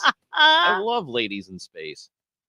It sounds like really terrible pay-per-view. Wasn't there? What was that movie called? Amazon Women on the Moon? Really? You know what I'm talking about? It's from No, like I the haven't seen 80s. It sounds like it would be from the 80s. And I said that this is not a step forward for womankind. This is actually, I think, a backward step for feminism, throwing Katy Perry, a ridiculous pop star. I mean, she's successful, good for her, but I don't think she's not necessarily someone that people take seriously. Astronomy and astrology. All of it. All of it. She loved both astronomy and astrology. They're both completely different. Gayle King, the very much famous bra wearing, like bra only wearing Lauren Sanchez, Jeff Bezos' wife. She wore that. She had a jacket. She had a jacket over the bra. The jacket didn't really close. It was very distracting for the guys around her, apparently, at Donald Trump's inauguration. Anyway, not necessarily someone that I would say, hey, ladies, daughters, young women, be like Lauren Sanchez. Anyway, they put them in a capsule and shot them into space for 10 minutes, and they came back down. And I, like I said, figured it would be a backwards step for feminism because it's almost like saying, now that we can shoot anybody into space, we could shoot a potato into space. Why don't we shoot some women into space and pretend like they accomplished something? And that's what this was. Now, Katie Couric was taking it seriously. A lot of the news media was taking it seriously. Gayle King obviously took it very seriously. And she was in an interview with Extra the day after going into space. And she said, I know there's some haters, but I'm not going to let people steal my joy and steal the joy of what we did or what we accomplished that day. I'm just not going to let it in. I'm not. There were some celebrities like Olivia Munn who openly criticized the voyage as an expensive stunt and a publicity push. And here's the thing. If you want to look at it as the next step in space tourism, that while only the rich and famous can afford it now, eventually, maybe the average Joe will be able to afford a trip to space. We're headed that direction. Like going to Disney It World. will be Yeah. decades probably, but it will happen. And I'm fine with that because people have long talked about, when can the average Joe go to space? Well, this is how it starts. Obviously, it always starts with the wealthy because it's going to be expensive at first. I have no problem with that. But Laptops used to be like $8,000. you used to have to take your shoes And now- off in a room with computers. And now they're 800. Yeah. And so when it comes to space tourism, commercial flight into space, totally fine with it. But it wasn't this women's empowerment movement. And they're facing a lot of pushback. They're also facing pushback because people are saying it's tone deaf right now for these really wealthy celebrities to go into space. Like I said, I'm not as sensitive to that aspect of it. Yeah. Of course, they're wealthy. They're going to have this opportunity. But it's So here's- not a step for feminism. No, and here's what I would say. I bet the vast majority of the country, a huge percentage of them, don't really think much of this or think it's silly. I don't think that there's anything but a very, very, very small percentage of people who think this is some sort of major accomplishment. Yeah. I don't. And- But I would say this, though. If you want to make this an impressive tourist trip, Mhm. they need to do an Apollo 13 experience. And this is what it should be. They should send you off toward the moon, and then halfway before you get there, of course, this is all done safely, right?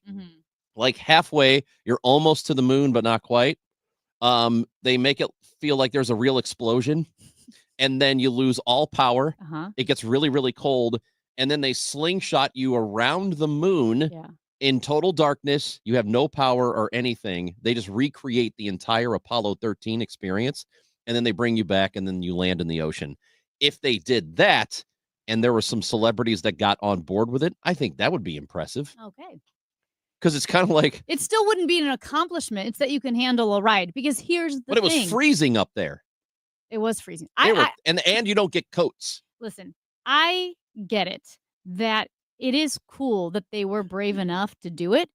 I mean, I passed out on the mine train. I couldn't do it. You couldn't do it. I'm not saying that it isn't impressive that they were willing to be shot into space, be weightless for a bit, and come back down, splash down in the ocean.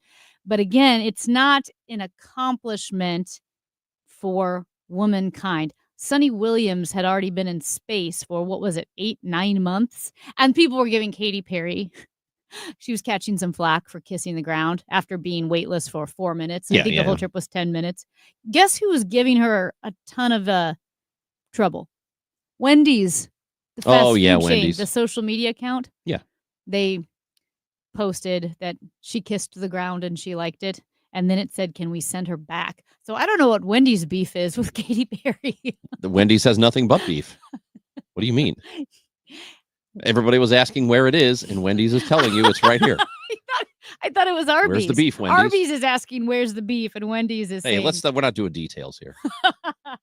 Amazon Women on the Moon, Michelle Pfeiffer, Rosanna Arquette, Arsenio Hall, Carrie Fisher, Steve Guttenberg. Whoa! Yeah. That's an all-star lineup. I know, right?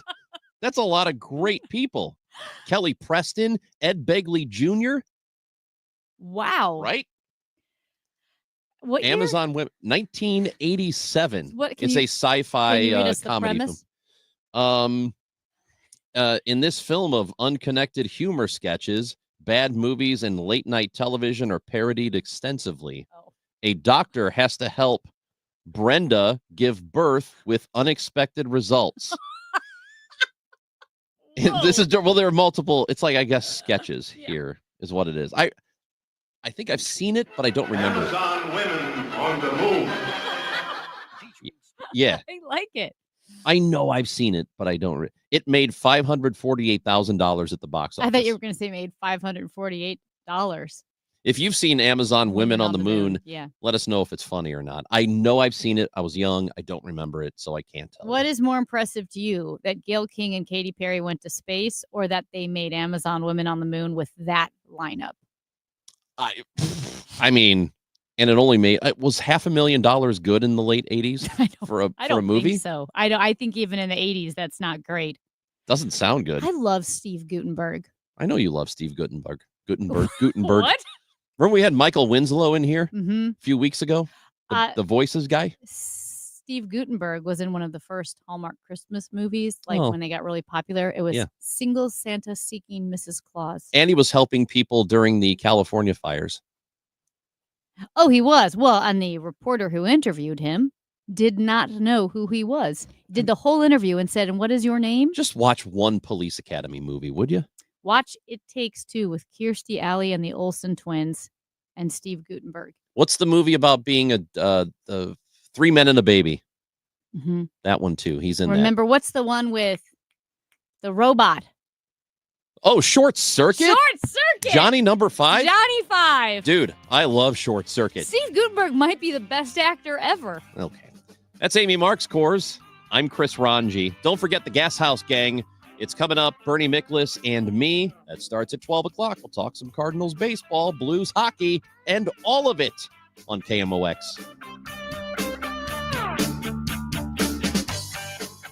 St. Louis, your drive home just got a whole lot better. Introducing Redbird Rush Hour, weeknights at 5. Get the latest local news, up-to-the-minute traffic, and exclusive St. Louis Cardinals insights, all in one power-packed hour. Whether you're stuck in traffic or cruising home, stay informed and stay connected to your city and your team. The Redbird Rush Hour, weeknights at 5, on the voice of the Cardinals, KMOX. Hi, Stacy with Fairwinds River's Edge Senior Living in St. Charles. Are you a senior seeking a fun retirement? Do you want less work and more play? Do you want to enjoy great food that you don't have to cook? Then I know. Stop what you're doing right now and call Fairwinds. Set up a time to visit and have a meal. Meet some of our awesome residents. Check us out online at fairwindsriversedge.com. We hope to talk with you soon. Currently, it is 56 degrees downtown at the Arch. The high today, 77. The clouds this morning, slowly filtering away to maybe some sun later on in the day. Low today, pretty temperate, 66 degrees. Tomorrow, warm and mostly cloudy. A high of 84 degrees. Saturday, might want to watch out for some thunderstorms. A high of 66. The weather is sponsored by Sachs Financial.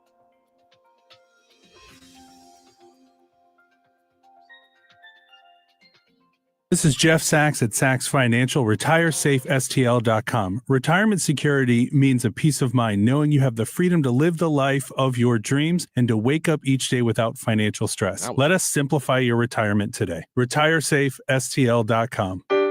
If you need a new garage door, this could be your lucky day. Entries are now open for the $5,000 sweepstakes at Overhead Door Company of St. Louis. The winner will be chosen at random to receive $5,000 towards new garage doors, openers, or front entry doors of their choice. Deadline to enter is the end of the month to win the $5,000 sweepstakes with Overhead Door Company of St. Louis. Enter now at overheaddoorsstlouis.com. You can't win if you don't enter at overheaddoorsstlouis.com. This is the story of the one who, as a maintenance specialist for a historic high-rise, knows that vintage charm historically needs constant attention. Which is why when it's time to upgrade turn-of-the-century mechanicals, they turn to Grainger. With easy access to 1 million+ products and the scale to deliver when and where you need them. The right tools and supplies are never far away.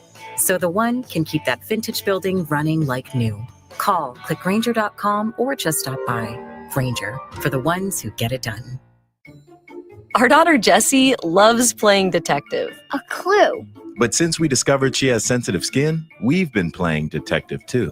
We thought the problem was our puppy. But it was actually our old detergent. Aha. So we switched to Tide Free and Gentle. Tide Free and Gentle provides an excellent Tide clean, and it doesn't leave behind irritating residues like dyes or perfumes. So it's gentle on your skin. Case closed. If it's got to be clean, it's got to be Tide Free and Gentle. Hey Cardinals fans, there are more ways to watch your Cardinals this season on FanDuel Sports Network. Watch FanDuel Sports Network through your TV provider, or for the first time, subscribe directly to FanDuel Sports Network to stream the Cardinals. Learn more at FanDuelSportsNetwork.com. Herman's Hermits, starring Peter Noon. Something tells me I'm into something good. And The Lovin' Spoonful. Do you believe in magic? Saturday, October 25th at the Family Arena with the Hollies' greatest hits, starring Terry Sylvester. Get tickets now at the Carroll House Furniture box office, located at the Family Arena or Ticketmaster. Herman's Hermits, starring Peter Noon and The Lovin' Spoonful. It's the greatest pop rock of the 60s and 70s. The Happy Together Tour 2025 with the Turtles, Jay and the Americans, Little Anthony, Gary Puckett and the Union Gap,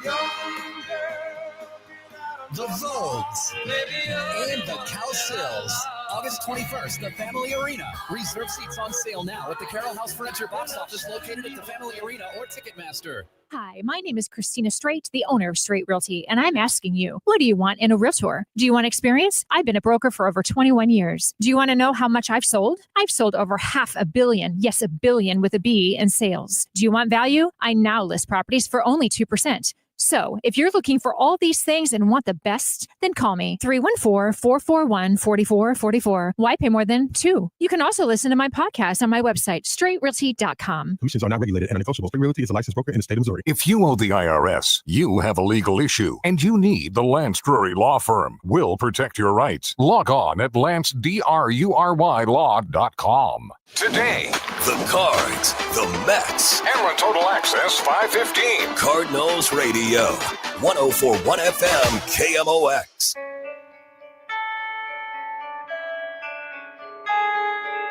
Congratulations to Joe in Webster Groves, who is going to see the Battlehawks whenever he wants. We have regular season ducats to give away, and we have another pair tomorrow. We'll do that. You have to be listening for your chance to win between 9 and noon. That is when the Chris and Amy show is on. So, yeah, congratulations, Joe. Any regular season game he gets to pick. I think that's a pretty good deal. I think it's a great deal. And so the pair of tickets we give away tomorrow will be the exact same deal. We are always telling you to call in or text in or leave us a voice message on the Odyssey app. We opened the show today talking about Parkway School District, which will be going cell phone free for the school year next year. And you guys called in. Good morning. Students who are adept at their cell phones are also good at passing notes. They can have their phones in their pockets and text in their pockets, and they're passing notes. They're just doing it the new school way. So yes, the school districts, I think, that are successful are the ones that collect the cell phones when the students come into the room and then give them back when the students leave the room. But the students have their cell phones in their pockets.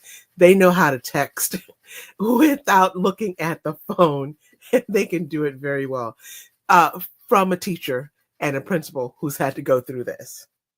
Oh, thank you for the call. And I agree. I think the more inaccessible your phone is, the better the focus, the less of a temptation it is for the student. Like we said, we need to chat with someone from Parkway. In the reports, it didn't exactly say where the students' phones will be, because we do know the students will have access to the phones during lunch, during passing periods, after school. That's for high school. In elementary school, grade school, the kids won't have any phones at all. But there were some schools that put the phones in those clear bags so you could see if someone's trying to get a hold of you, but a teacher would need to unlock the bag, unseal the bag so you can access your phone.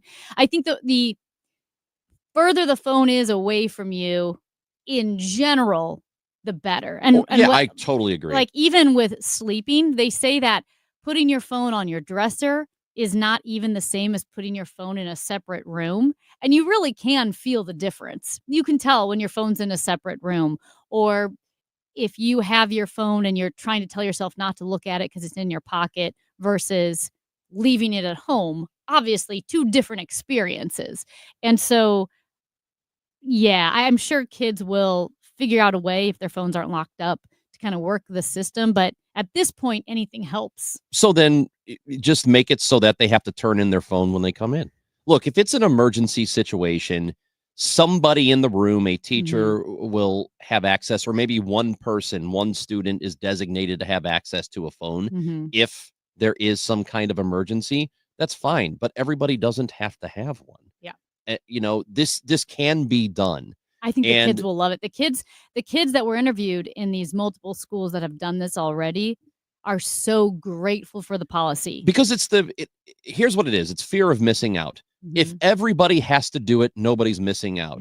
If it's 25 students get to have their phones, but the 26th doesn't, then that's missing out. So if everybody has to go along with it, it's my old philosophy that when I die, I hope it's an asteroid that hits the Earth, right? Because I want everybody to go at the same time. That way I won't feel like I'm missing out when I'm dying. Also, when he gets fired, he wants all of us to be fired, the whole station to shut down, right? Because he doesn't want to miss out. Right. When I get fired from KMOX, I want it to be because the entire station is flipping to Christian. So I get to stay. Oh, damn. Wait. No, it's got to be smooth jazz. Nobody here can do smooth jazz. So that's what I want. It's a fear of missing out thing. That's all it is. So if everybody has to do it, it's not that big of a deal. Students will adjust to it, and I do think they will ultimately be better off. Yeah, I do too. Like I said, I feel passionate about teaching, educating. I was a homeschooler, right? Helped in the homeschool group, and I had more authority when I taught in the homeschool co-ops because I could make my decisions for what I allowed and didn't allow in the classroom. I understand that, but it was, a no phone situation. Hey, Ron, I brought up the story yesterday. It's a profile on Elon Musk in the Wall Street Journal, and it's about their words, the tactics he uses to manage his legion of babies, because he likes to call it a legion of babies, and their mothers. So Elon Musk has a fixer, Jared Birchall. Now, Birchall runs Elon Musk's quote-unquote family office. He was also the guy that organized the $250 million push to help get Donald Trump elected. He helped manage that $250 million from Elon Musk. And so Elon Musk has been in the news, obviously, with Doge and politics and all that type of thing. But Ashley St. Clair was a right-wing social media influencer. I think she's the latest person to have one of his babies, but it has put into the spotlight Musk's, what I will call, perverse, harmful, and destructive view towards family and fatherhood and children. And here's the thing, this matters. This is such a malformative approach to fatherhood and marriage and children that we're seeing in two of the most powerful men in our country right now with Donald Trump and Elon Musk. It does matter. If you thought Clinton's infidelities matters, this matters. If you think, well, Democrats, they don't understand the nuclear family, they don't understand the how marriage is sacred or the sanctity of male and female. If you think all of those things, then you should really, really care about how perverse and evil Elon Musk is. And I would put Donald Trump in there when it comes to marriage, men, women, and children. So Musk has at least 14 children with 4 different women, but multiple close sources say they believe the number is much higher. He has a whole system for dealing with the women who bear his children. He has 6 kids with his ex-wife. He has 3 kids with the singer Grimes, and he has 4 kids with Siobhan Zillis. Yeah, can we talk about the names of these children, please? The names of all of his kids? Do you want to hear what they are? I mean, if you want to name some of them, yeah. Yeah. Which is like the least offensive part of the story, by the way. No, it is. It's just the names are Strider, not that big of a deal. Azur, Arcadia, Selden Lycurgus is one of them. This one is spelled, it's got Roman numerals in it, but it is pronounced X-A12. That's the one with like the A-E. Yeah, it's like the X, the A, and Exadark Sidereal. Okay. And Tau Techno. The new, the most recent one with Ashley St. Clair. Romulus. Romulus. Yeah. These are all his ideas because he is is an idiot. So Ashley St. Clair, she was on a 2-hour phone call with Jared Burchell because, of course, Elon Musk doesn't talk to these women. He either donates his sperm to them or, in his word, knocks them up, and then doesn't talk to them. Then Jared Burchell deals with it. And Jared Burchell told Ashley St. Clair that Musk is generous, kind, and big-hearted, but warned her that when these mothers of Musk's children, go the legal route, it's always worse for the mom. And he also said that he wasn't sure. Musk wasn't even sure that Ashley St. Clair child was his. By the way, it is. It is 99.9%. Yeah, they did probability. a paternity test. Yep. So Musk offered St. Clair what he offers a lot of the women, which is $15 million and then $100,000 a month for silence. Just don't talk about it. If the women push back at all and say, we want you to be part of his life or we want something else, then Musk then threatens financial retribution against the women.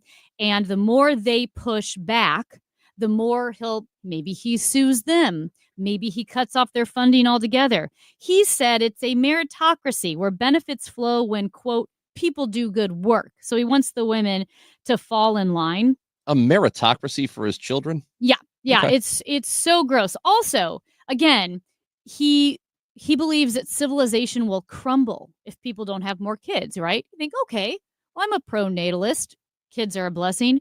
Okay, except he'll follow right-wing influencers on Twitter and then solicit them and say, if I send you my sperm, do you want to have one of my kids?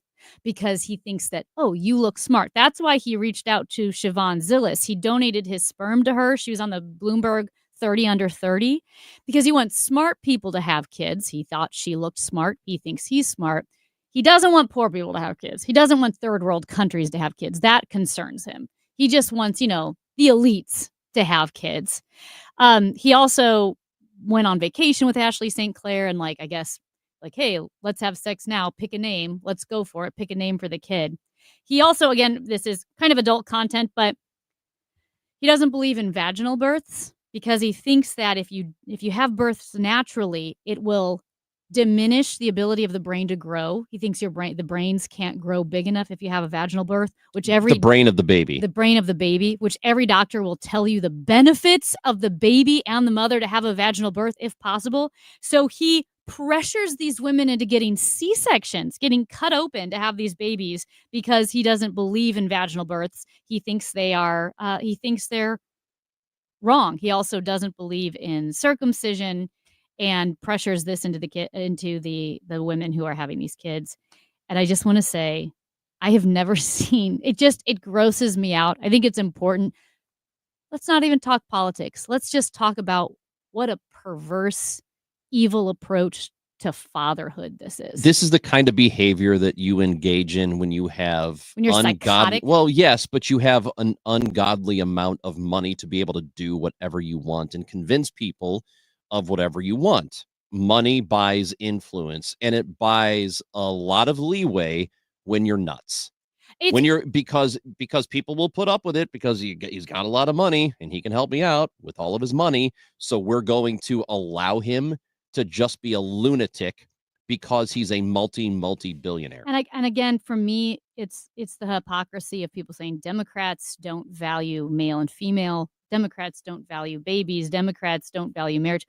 Listen, I have never I've never seen two men with more disdain and disregard for womanhood and family and children than Elon Musk and Donald Trump. I'll throw in there too, because we know Elon has at least 14. Donald Trump has what, 5? So that's 19 kids with minimum 7 different women, but most likely a much higher number. Look, I mean, this is evil. This is gross. I'm just my thing is if you have a problem with one, you have to have a problem with both sides doing You do, it. right? And just let's some consistency let's there. call it out that this is psychotic behavior. That should be concerning in and of itself. You can leave us a voice message on the Odyssey app, AUDACY. Text messages 314-436-7900. We are about to wrap up here on the Chris and Amy Show. A few more minutes to go on 104.1 FM KMOX. Did you hear? A recent stash of $10 gold Liberty coins from the 1800s has been found. These gorgeous gold coins are as bright and shiny as the day they were struck in the late 1800s, and less than 200 of these gold coins are available. Coin experts are calling this gold find an incredible opportunity. Call 1-800-969-0686 and you are guaranteed a $10 gold Liberty coin minted by the U.S. Mint in the 1800s. But with extremely limited availability, you must call now. These gold Liberty coins from the 1800s are still in uncirculated condition. That is history you can hold in your hand. To learn more, call 1-800-969-0686. Call now and you'll receive a free American Coin Collector's Bonus Package, a $40 value, free with every order. Call 1-800-969-0686 now to secure your $10 gold Liberty coins dated from the 1800s before they sell out. That's 1-800-969-0686. Farming's hard. To feed the world, farmers have to work the land, brave the elements, and fight the battle against weeds. Weeds reduce crop yields, so prices go up and everybody gets less to eat. But 50 years ago, farmers got a new tool to fight weeds, glyphosate. It kills weeds while protecting the harvest. Time and again, it has been approved by the EPA and by leading regulatory bodies around the world. It helps enable practices that reduce erosion and keep soil healthy, which is good for the earth. Farming's hard, but it's a little easier with glyphosate. Learn more at go.bayer.com/glyphosate, paid for by Bayer. When you haven't found love, it can feel like everyone else has. It's in every movie, every song, and all the PDA. Looking for love sucks. Thankfully, California Psychics can give you the guidance you need to find the one. We guarantee if your reading isn't life-changing, it's free. And new customers receive 20 minutes for just $20. Visit CaliforniaPsychics.com and experience the joy of certainty. California Psychics. Seems everything costs more these days. Gas, groceries, and when's the last time you checked your wireless bill? When it comes to big wireless, if you're staying, you may be overpaying. Switch to Consumer Cellular to get the same fast nationwide coverage without the big wireless bill. Plans start at just $20 a month, and now for a limited time, new customers can get their second month free. Call 1-888-FREEDOM, visit a store near you, or consumercellular.com and start saving today. Plans include $5 credit for auto pay and e-billing. Taxes, fees, and other third-party charges will apply. See website for additional details. Charlie Brennan alongside once again with Dr. Colleen Bosler from the Audiology Center. What do people look for in a hearing aid?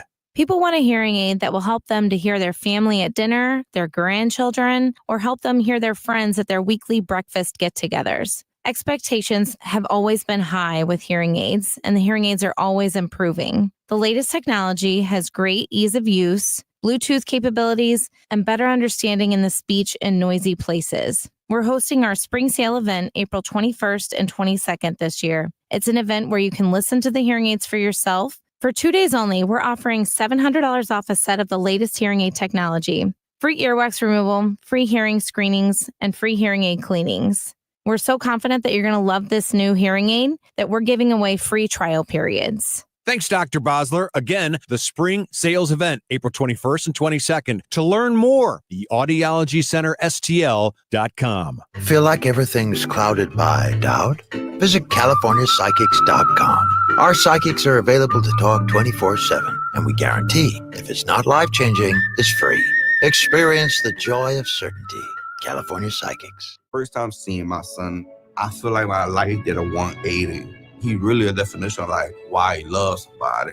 Through all the fatherhoods first, never stop being a dad. Visit fatherhood.gov to hear more. Brought to you by the U.S. Department of Health and Human Services and the Ad Council. I had the worst dream last night. You were in a car crash and the kids and I were on our own. We had to move out of the house because I couldn't afford it anymore. That's awful, hon. My brother got life insurance from Ethos and it only took 10 minutes. And he got $2 million in coverage for around $2 a day. It's all online. No medical exam. He just answered a few health questions right from his house. Ethos, here we come. Visit ethos.com/radio. That's ethos.com/radio. Sample rate is a 10-year term life policy for 35-year-old healthy, non-smoking male. Billed monthly. The Chris and Amy Show on 104.1 FM KMOX and the free Odyssey app.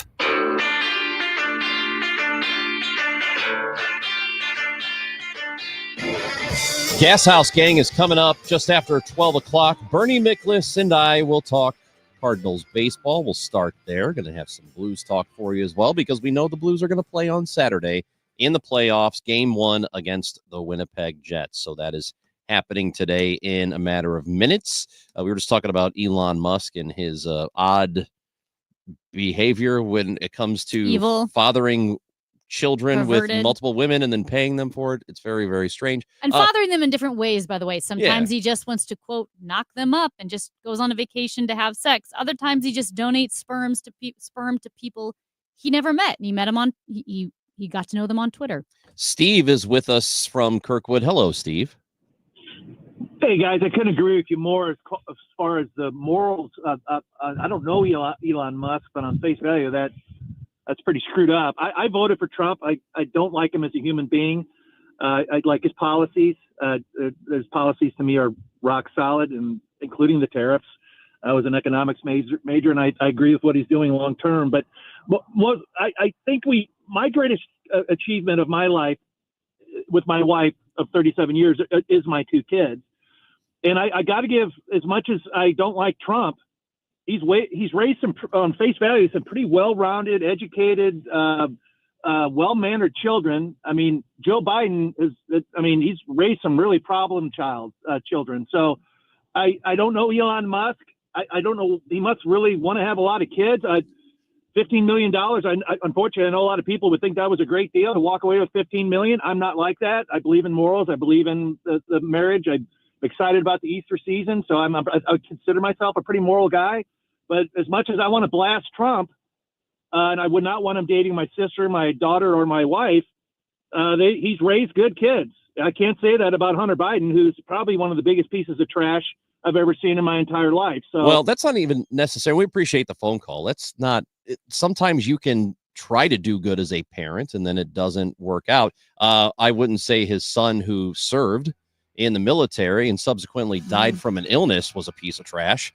So I think that's completely unfair. And I also would not say that Don Jr. Eric are necessarily great people.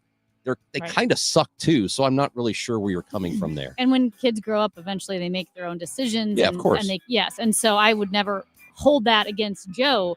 What I do hold against Elon or Don Trump is cheating on your wives with porn stars, or just sleeping with women that you deem, okay, she's smart enough, I'm going to sleep with her, don't talk to me anymore. It's such a perversion of what life is supposed to be. All right, Amy Marks Kors, I'll see you. The show comes back tomorrow at 9 o'clock. Amy is out. John Hancock is in with me tomorrow at 9. Anything you missed on the Odyssey app, and you can listen at KMOX.com. It's all there for you. But coming up next, it is the Gas House Gang. We're going to talk some Redbirds. Bernie Miklasz joins me next on 104.1 FM KMOX.